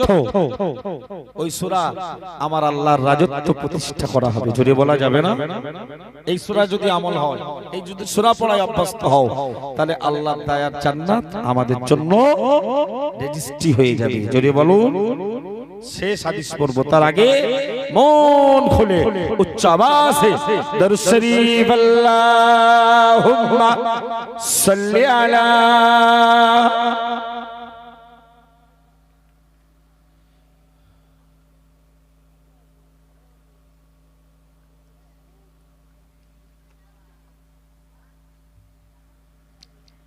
সাল্লাল্লাহু আলাইহি ওয়াসাল্লাম। ভাই, এভাবে প্রচুর তথ্য দেওয়ার ম্যাট্রিয়াস আমাদের অ্যান্ড্রয়েড ফোনে আছে। তার আগে আরেকটা কথা বলি, ইলম অর্জন করলে, ইলম জ্ঞান অর্জন করলে ওটাও আল্লাহর দয়ার জান্নাত পাওয়ার একটি রাস্তা উন্মুক্ত হয়ে যায়। জোরে বলুন।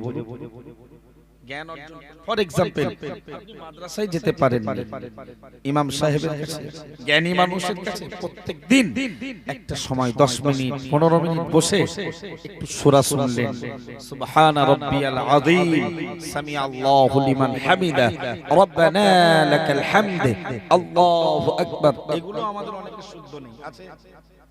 এগুলো একটু শুদ্ধভাবে শিখলেন, শিখলে কি হবে? তাহলে আপনি জ্ঞান অর্জন করছেন। তার মানে এখন আপনি মাদ্রাসা, আপনি দ্বীনের জ্ঞান অর্জনকারী ছাত্র। একটু জোরে বলা যাবে না? প্যারা নবী মুহাম্মদুর রাসূলুল্লাহ সাল্লাল্লাহু আলাইহি ওয়াসাল্লাম জান্নাতের রাস্তা বলতে বলতে একটি হাদিসে তিনি জান্নাতের রাস্তা বর্ণনা দিলেন। মান সালাকা তরিকান ইয়ালতামিসু ফীহি ইলমান সাহালাল্লাহু বিহি তরিকান ইলাল জান্নাহ আও কামা ক্বালা আলাইহিস সালাম। প্যারা নবী মুহাম্মদুর রাসূলুল্লাহ সাল্লাল্লাহু আলাইহি ওয়াসাল্লাম সাহাবী হুজুরদের লক্ষ্য করে বললেন, ও আমার সাহাবীরা, আমি নবী মুহাম্মদুর রাসূলুল্লাহ সাল্লাল্লাহু আলাইহি ওয়াসাল্লাম বলছি যে নারী বা পুরুষ আল্লাহ দ্বীনের জ্ঞান অর্জন করার রাস্তা ধারণ করলো, আমি নবী মুহাম্মদুর রাসূলুল্লাহ সাল্লাল্লাহু আলাইহি ওয়াসাল্লাম বলছি সাহালাল্লাহু লাহু বিহি তরিকান ইলাল জান্নাহ। আল্লাহ তাআলা ওই ছেলেটা, ওই মেয়েটার জন্য, ওই নারী, ওই পুরুষের জন্য জান্নাতের রাস্তাটা সুগম বানিয়ে দেন। রাস্তায় চলবে, আল্লাহ বলছেন ওরে ধরে জান্নাতের রাস্তায় চালনা করিয়ে দেওয়ার দায়িত্ব আমি আল্লাহ আমার। জোরে বলা যাবে না? বয়স যাই হোক, নিয়ত করো, সময় পেলে 2 মিনিট দ্বীনের জ্ঞান অর্জন করব। বলুন ইনশাআল্লাহ। সহজ হয়ে যাবে। একটু জোরে বলা যাবে না? অনেকগুলো জান্নাতের দিক নির্দেশনা দিলাম, কমপক্ষে একটি মরণ পর্যন্ত আমল করুন, বাকিগুলো আনুষঙ্গিক ভাবে চেষ্টা করুন। আল্লাহ চাইলে একদিন পূর্ণাঙ্গ আমল করার স্টেজে, দরজায় আল্লাহ উপনীত করে দেবেন। বলুন ইনশাআল্লাহ। ও আরেকটা কথা তো না বললে যেন অসম্পূর্ণ থেকে যায়। চলুন, নবী মেরাজ করেছিলেন না? মেরাজে গিয়েছিলেন, প্রথম আসমানে দেখা হলো আদম নবীর সঙ্গে, সালাম কালাম, অভিনন্দন, ওয়েলকাম, মোবারকবাদ হলো। দ্বিতীয় আসমানে দেখা হলো জাকারিয়া আর ইয়াহইয়া আলাইহিমা সালামের সঙ্গে, সালাম কালাম, আদান প্রদান এবং অভিনন্দন হলো। তৃতীয় আসমানে দেখা হলো নবী ইউসুফ আলাইহিস সালামের সঙ্গে। একটু জোরে বলা যাবে না? নবী সালাম দিলেন, ইউসুফ নবী সালামের জবাব দিলেন। ইউসুফ নবী বললেন, ইয়া রাসূলুল্লাহ হাবিবাল্লাহ, আহলান সাহলান মারহাবান বিকা। জোরে বলুন সুবহানাল্লাহ। আপনার আল্লাহর আরশ পর্যন্ত যাওয়ার রাস্তাটা নিরাপদ হোক, আপনার প্রতি ওয়েলকাম, অভিনন্দন। জোরে বলা যাবে না? প্যারা নবী মুহাম্মদুর রাসূলুল্লাহ সাল্লাল্লাহু আলাইহি ওয়াসাল্লাম চতুর্থ আসমানে পৌঁছে গেলেন। জিবরাইল আমিন বললেন, ও চতুর্থ আসমানের ফেরেশতার দল, চতুর্থ আসমানের দরজা খুলে দাও। তারা জবাব দিয়ে বলল, মান আনতা, তুমি কে? জিবরাইল জবাব দিয়ে বলল, আনা জিবরাইল আলাইহিস সালাম। ও ফেরেশতার দল, আমি জিবরাইল। তারা বলল, আমা মাআকা, ও ভাই জিবরাইল, তোমার সঙ্গে একজনকে যেন দেখছি, উনি কে? প্রিয়ারা নবী মুহাম্মদুর রাসূলুল্লাহ সাল্লাল্লাহু আলাইহি ওয়াসাল্লাম রাহাবা। আল্লাহর মালাইকাতুল ফেরেশতা জিবরিল আমিন ডেকে বলল, ও চতুর্থ আসমানের দায়িত্বশীল ফেরেশতার দল, হাদা নবিয়ুনা মুহাম্মদুর রাসূলুল্লাহ। একটু জোরে বলা যাবে না সুবহানাল্লাহ? চতুর্থ আসমানের দায়িত্বশীল ফেরেশতারা বলবেন, তার মেরাজের কি সূচনা হয়েছে? জিবরাইল বলবে, নাম। চতুর্থ আসমানে দরজা খুলে দেওয়া হবে। ওয়াজাদা ফিস সামাইর রাবিয়াতি ইদরিস আলাইহিস সালাম। প্যারা নবী মুহাম্মদুর রাসূলুল্লাহ সাল্লাল্লাহু আলাইহি ওয়াসাল্লাম চৌথা আসমানে ইদরিস নবীর সঙ্গে সাক্ষাৎ হবে। ফাসাল্লামা আলাইহি, নবী তাকে সালাম দেবে। না না না, ওয়ারাদ্দা আলাইহিস সালাম, ইদরিস নবী সালামের জবাব দেবে। এবার ইদরিস আলাইহিস সালাম বলবে, ইয়া রাসূলুল্লাহ হাবিবাল্লাহ, আহলান সাহলান মারহাবান বিকা ইয়া রাসূলুল্লাহ। হুজুর, আল্লাহর আরশ পর্যন্ত যাওয়ার রাস্তাটা আপনার জন্য নিরাপদ হয়ে যায়। আপনার পক্ষ পরে আমার পক্ষ থেকে অভিনন্দন। সুবহানাল্লাহ বাড়িয়ে বলবো। পৃথিবীর কোন মানুষ সফরে যাচ্ছে, স্যালুট করছে কারা? নবীরা, ফেরেশতারা। জোরে বলো। সরাসরি পঞ্চম আসমানের দুয়ারে জিবরিল বললেন, ওই ফেরেশতারা আসমানের দুয়ার ওপেন করো। ওরা বলল, মান আনতা? আনা জিবরাইল। ওয়া মাআকা হাদা হাবিবুল্লাহ। জোরে বলুন সুবহানাল্লাহ। পঞ্চম আসমানের ফেরেশতারা, দায়িত্বশীল ফেরেশতারা বলবে, তার মেরাজ সূচনা হয়ে গেছে। বলবে, হ্যাঁ। পঞ্চম আসমানের ফেরেশতারা দরজা খুলে দেবেন। প্রিয় নবী, ওয়াজাদা ফিস সামাইল খামিসা হারুন আলাইহিস সালাম। মুসা নবীর ভাই হারুনের সঙ্গে সাক্ষাৎ করবেন, সালাম দেবেন। হারুন সালামের জবাব দেবেন, দিয়ে বলবেন, হুজুর, আল্লাহ যেন নিরাপদের সঙ্গে তার মেহমান বানিয়ে নেন। জোরে বলুন, মারহাবান বিকা ইয়া রাসূলুল্লাহ। হুজুর, আমার পক্ষ থেকে আপনাকে ওয়েলকাম, অভিনন্দন, মোবারক, স্বাগতম। জোরে বলুন। ওখান থেকে চলে যাবেন ষষ্ঠ আসমান।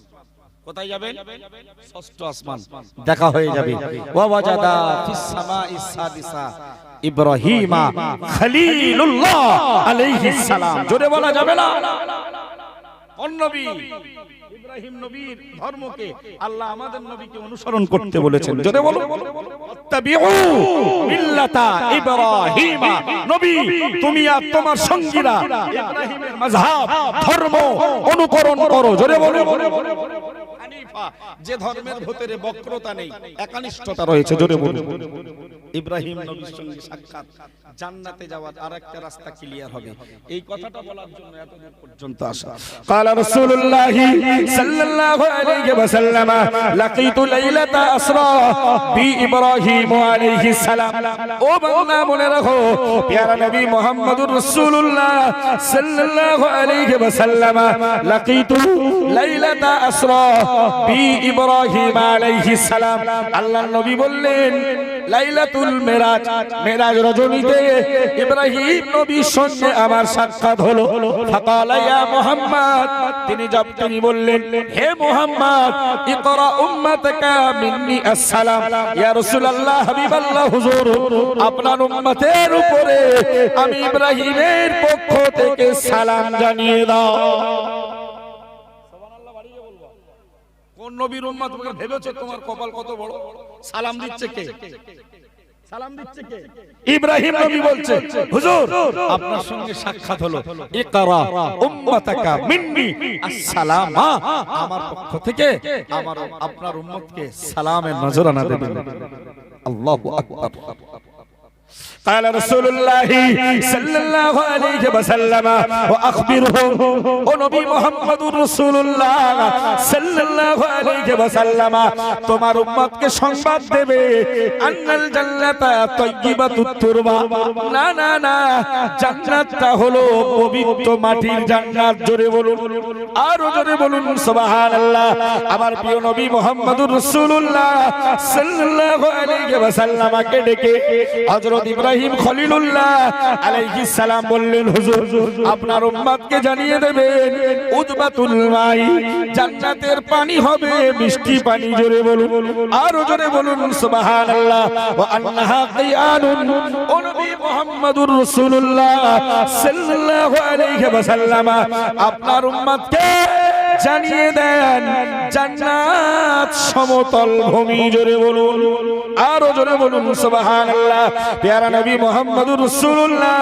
সাল্লাল্লাহু আলাইহি ওয়াসাল্লামকে ডেকে ইব্রাহিম নবী বললেন ইয়া রাসূলুল্লাহ হাবিবাল্লাহ আপনি আপনার উম্মতকে জানিয়ে দেন আন্না গরাসাহা ওই জান্নাতে গাছপালাগুলো হবে সুবহানাল্লাহ জোরে বলুন সুবহানাল্লাহ হে নবী মুহাম্মদুর রাসূলুল্লাহ আমার পক্ষ থেকে তোমার উম্মতকে সালাম দেওয়ার পরে ওই সংবাদটা শুনিয়ে দাও জান্নাত পবিত্র মাটি জান্নাতের পানি মিষ্টি জান্নাতটা সমতল ভূমি না না না জান্নাতের গাছপালাগুলো হবে সুবহানাল্লাহ আলহামদুলিল্লাহ আল্লাহু আকবার জোরে বলুন আর জোরে বলুন না সুবহানাল্লাহ নারে তাকবীর যে সুবহানাল্লাহ পড়তে কি গুণতা করছো ওই সুবহানাল্লাহ আলহামদুলিল্লাহ ওয়ালা ইলাহা ইল্লাল্লাহ আল্লাহু আকবার এগুলো হবে জান্নাতের গাছপালা তরুলতা জোরে বলা যাবে না কে বলছে ঘটনাটা ইব্রাহিম নবী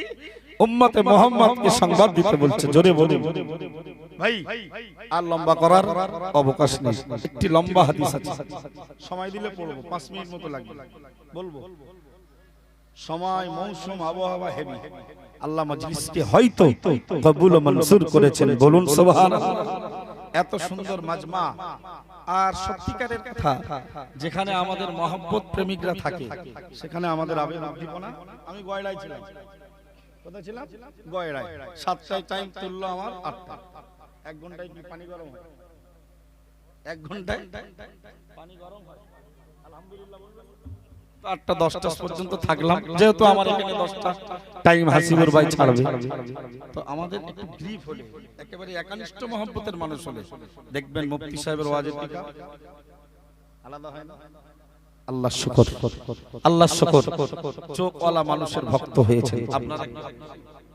আপনারা কি অখুশি বলুন আলহামদুলিল্লাহ তামাম এলাকা জুড়ে হুজুরের অনেক বিষাদগার বিরোধী করেছেন কিন্তু দিনের পর দিন হুজুরের সম্মান উচ্চ থেকে উচ্চ স্তরে পৌঁছানোর মালিক যিনি তিনিই পৌঁছে দিচ্ছেন জোরে বলুন চলুন তাহলে ওই হাদিসটা যখন শুনবেন একটু সময় দেন আল্লাহ চাইলে একটা সুন্দর হাদিস আমরা শুনবো বলুন ইনশাআল্লাহ চূড়ান্ত পর্যায়ের হাদিস ভাই মানে এত দুরন্ত হাদিস তা কল্পনা করা যায় না মানে মানুষের আফসোস থাকে না আব্বাকে বললাম আব্বা তোমার মেয়ে ছেলে চাকরি বাকরি করে কি সুন্দর ঘর 4 চাকা গাড়ি আফসোস থাকে না যে ভাইটা নেই এটা আফসোস থাকে না আব্বু বলল কোচি তুমিও প্রচেষ্টা করো তোমার ভাই তো তোমাকে দেখভাল করে তোমার তো সহযোগিতা করে ভাইয়ের প্রতি হিংসা না দোয়া করো এই পাশাপাশি চাষ করলাম আপনার চাষটা ভালো হলো আমার চাষটা ঠিক বলুন ভালো হলো না তো আমাদের মনে একটু কষ্ট থাকে না থাকে না কিন্তু এই কষ্ট এসেছে ওই লোকটা তাহাজ্জুদ পড়ে ওই লোকটা ইসরাক পড়ে ওই লোকটা চাস্ত পড়ে ওই লোকটা তাসবিহ পড়ে ওই লোকটা দৈনন্দিন ফজরের পড়ে মুজাদ্দিদে জামানের তরিকা অনুযায়ী ফজরের পড়ে মাগরিবের পড়ে আমল করে তরিকা মশ করে এই হিংসা কারণ খুব বাড়িয়ে বলতেছি বলে মনে হচ্ছে এই হিংসা আমি ওই হিংসার একটা হাদিস শোনাচ্ছি যাতে আপনার জন্য লোভ লাগে, জান্নাতে যাওয়ার রাস্তা উন্মুক্ত হয়। জোরে বলুন ইনশাআল্লাহ। قال رسول الله صلى الله عليه وسلم, প্রিয় নবী মুহাম্মদুর রাসূলুল্লাহ সাল্লাল্লাহু আলাইহি ওয়াসাল্লামের বিখ্যাত সাহাবী, সবথেকে হাদিস বর্ণনাকারীর প্রথম স্থান আবু হুরায়রা রাদিয়াল্লাহু আনহু হাদিসটি বর্ণনা করেছেন বুখারী শরীফের 843 নম্বর আয়াত হাদিস। ও বান্দা মনে রাখো, হাদিস বিবরণ দিয়েছে জাল ফুকারাউ ইলান নবী সাল্লাল্লাহু আলাইহি ওয়াসাল্লাম, প্রিয় নবী মুহাম্মদুর রাসূলুল্লাহ সাল্লাল্লাহু আলাইহি ওয়াসাল্লামের দরবারে একদল গরীব, দুস্থ, অসহায়, পিছিয়ে পড়া সাহাবী হাজির হয়ে বললেন, ফাকালু ইয়া রাসূলুল্লাহ, ও আল্লাহর রাসূলুল্লাহর হাবিব, যাহাবা আহলুদ দুসুরি মিনাল আমওয়ালি বিদ্দারাজাতিল উলা ওয়ান নাঈমিল মুকিম। হুজুর, ধনবান সম্পদশীল ব্যক্তিরা বড় বড় মর্যাদা এবং বিশেষ পুরস্কারে তারা পুরস্কৃত হয়েছে। গরীব ফকির সাহাবীরা এসে হুজুরকে বলছে, হুজুর আপনার সাহাবীদের ভেতরে যারা সম্পদশীল, যারা অর্থনৈতিকভাবে খুব প্রতিষ্ঠিত, হুজুর ওরা মান সম্মান ইজ্জত মর্যাদা পুরস্কারে একেবারে ছয়লাভ হয়ে গেছে। আপনাদের মনে হচ্ছে সে কিভাবে? দাঁড়া, সবে তো হাদিস শুরু হয়েছে। ইসাল্লুনা কামা নুসাল্লি। গরীব সাহাবীরা বললেন, ইয়া রাসূলুল্লাহ, হাবিবাল্লাহ, হুজুর ওই বড় লোক সম্পদশালী ব্যক্তিরা যেমন নামাজ পড়ে, আমরা যেমন নামাজ পড়ি, তারাও নামাজ পড়ে, সুতরাং ডোরো ডোরো সব কি ডোরো না? হুজুর আমরা যেমন নামাজ পড়ি, গরীবরা বড় লোকরাও তো আপনার বড় লোক সাহাবীরা নামাজ পড়ে, সুতরাং সওয়াব তো সমান। প্যারা নবী মুহাম্মদুর রাসূলুল্লাহ সাল্লাল্লাহু আলাইহি ওয়াসাল্লামের গরীব দুঃখী অভাবী সাহাবীরা আমলের ব্যাপারে হিংসা করে বললেন, ইয়া রাসূলুল্লাহ, হাবিবাল্লাহ, ওয়ায়াসুমুনা কামা নাসুমু। হুজুর আমরা যেমন রোজা রাখি, আপনার ধনী সাহাবীরাও রোজা রাখে, এই ব্যাপারে আমল তো সমান হয়ে গেল। আল্লাহু আকবার। তাদের আফসোসটা ভাবো, আমরা তো অর্থনৈতিক কাঠামো নিয়ে আফসোস করি, ঘর বাড়ি নিয়ে আফসোস করি, তাদের প্রতিযোগিতা দেখুন। হুজুর আপনার বড় লোক সাহাবীরা তো অর্থবিত্তে পুরস্কারে ছয়লাভ হয়ে গেল আল্লাহর কাছে, শান সৈকত মর্যাদা তো তাদেরই। কারণ আমরা নামাজ পড়ি যেমন, তারাও নামাজ পড়ে, আমরা যেমন রোজা রাখি, তারাও রোজা রাখে। হুজুর তাহলে তো নামাজ আর রোজার ব্যাপারে আমাদের সওয়াব কোন দিকে ইশারা করবে এখনো বুঝতে পারেননি? চলুন হাদিস পড়ি, ক্লিয়ার।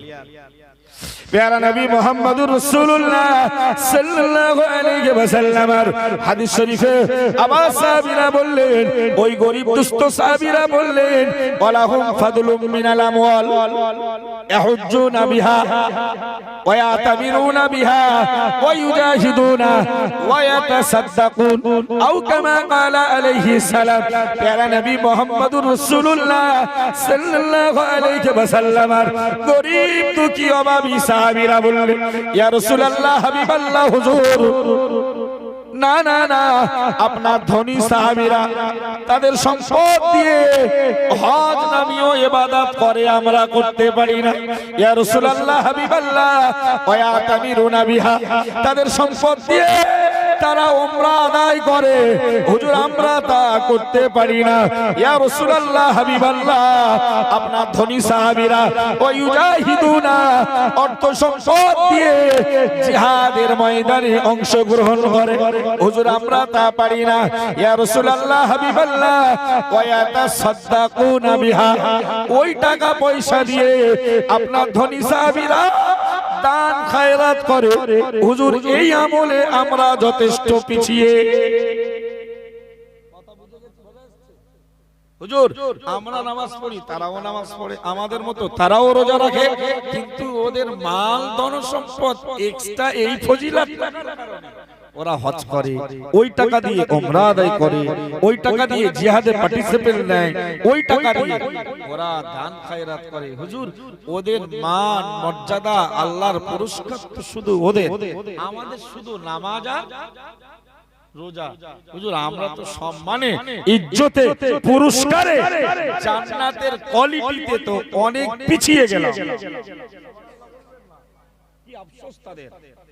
প্যারা নবী মুহাম্মদুর রাসূলুল্লাহ সাল্লাল্লাহু আলাইহি ওয়াসাল্লাম হাদিস শরীফে বিবরণ দিলেন, قالا নবী আমার বললেন, আলা উহাদ্দিসুকুম বিআমরিন, ও সাহাবীরা, গরীব দুঃখী অসহায় সাহাবীরা, দুঃখ নিও না, ব্যথা নিও না, আমি নবী মুহাম্মদুর রাসূলুল্লাহ তোমাদের কি এমন একটা আমলের কথা বলবো না, ইন আখাযতুম বিহি, যে আমলটা পালন করলে আদরাকতুম মান সাবাকাকুম, তোমরা পৌঁছে যাবে ওই দরজায় যে দরজায় তোমাদের অপেক্ষা অনেক অগ্রগামী বড় লোকরা হয়েছে।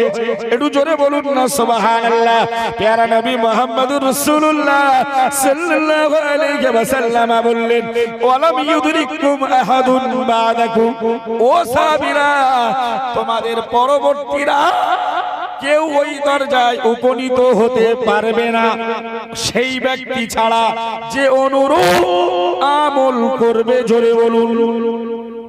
বললেন, আমি কি তোমাদের এমন একটা আমলের কথা বলবো না যে আমলটা করলে বড় লোকরা যারা ইবাদতে, পুরস্কারে, সম্মানে, জান্নাতের গেস্ট হাউসে তোমাদের অগ্রগামী হয়েছে, তোমরা এমন একটা আমলের কথা কি বলবো না যে আমলটা করলে আদরাকতুম, তোমরা পৌঁছে যাবে মান সাবাকাকুম, যারা তোমাদের অগ্রগামী তাদের স্টেজে। সুবহানাল্লাহ বলো। তোমাদের টাকা নেই, অর্থ নেই, সম্পদ নেই, তো টেনশন করছো কেন? আমি কারিগর তো বসে আছি। জোরে বলুন, আরো জোরে বলুন। এবং তোমাদের পরবর্তীদের কেউ তোমাদেরকে ধরতে পারবে না, ওরা পিছিয়ে পড়বে। তবে হ্যাঁ, তাদের ভিতরে যে লোকটা ওই রকম আমল করবে যে আমলটা তোমাদের বলবো, তাহলে সেও তোমাদের দরজায় পৌঁছে যাবে। জোরে বলুন, আরো জোরে।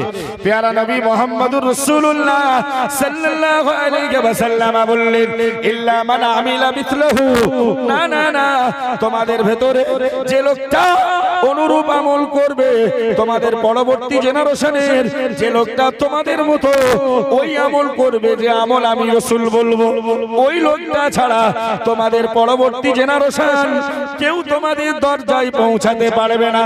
কিন্তু ওই আমল করে তোমরা তোমাদের অগ্রগামী পূর্ববর্তী দলের অনুরূপ হয়ে যাবে। জোরে বলুন সুবহানাল্লাহ।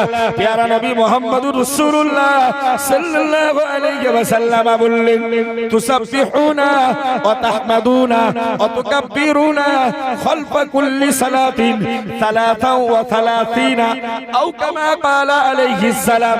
প্রিয় নবী মুহাম্মদুর রাসূলুল্লাহ সাল্লাল্লাহু আলাইহি ওয়াসাল্লাম বললেন, ও সাহাবীরা, ও গরীব দুঃখী অভাবী সাহাবীরা, ওই আমলটা শুনে নাও যে আমলটা করলে টাকার বিনিময়ে জিহাদ করে, হজ করে, উমরা করে, দান করে যারা তোমাদের থেকে অগ্র অধিকার পেয়েছে তোমরা তাদের দরজায় পৌঁছে যাবে।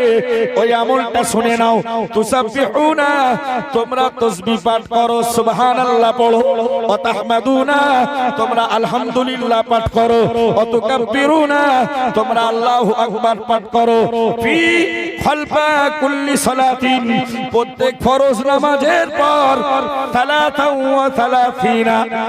33 বার করে। জোরে বলুন, আরো জোরে বলুন সুবহানাল্লাহ। আমলটা বুঝতে পেরেছেন? প্রত্যেক ফরজ নামাজের পর 33 বার করে। ও গরীব সাহাবীরা, তোমরা সুবহানাল্লাহ পড়ো 33 বার, আলহামদুলিল্লাহ পড়ো 33 বার, আমরা 34 বার বলি, ওটাও একটি riwayate আছে। এখানে এসেছে 33 বার আল্লাহু আকবার বলো। তবে এই হাদিসে ক্লিয়ার করেছে, ফাকতালাফনা বাইনানা ফাকালা বাদুনা, কেউ কেউ ইখতিলাফ করে বলেছেন যে আমরা তাসবিহ পাঠ করি নুসাব্বিহু 33 সুবহানাল্লাহ পড়ি 33 বার ওয়া নাহমাদু 33 প্রত্যেক ফরজ নামাজের পরে আলহামদুলিল্লাহ পড়ি 33 বার ওয়া নুকাব্বিরু 34 আও কামা ক্বালা আলাইহিস সালাম। কোন মুহাদ্দিস ব্যাখ্যা করে বলেছেন 33 নয়, আমরা সুবহানাল্লাহ পড়ি 33 বার ওয়া নাহমাদু 33 আলহামদুলিল্লাহ পড়ি 33 বার ওয়া নুকাব্বিরু আর 34 আর আল্লাহু আকবারটা পড়ি 34 বার। জোরে বলুন। নবী বললেন নো টেনশন, কোনো চিন্তা নেই, বড় লোকরা দান করে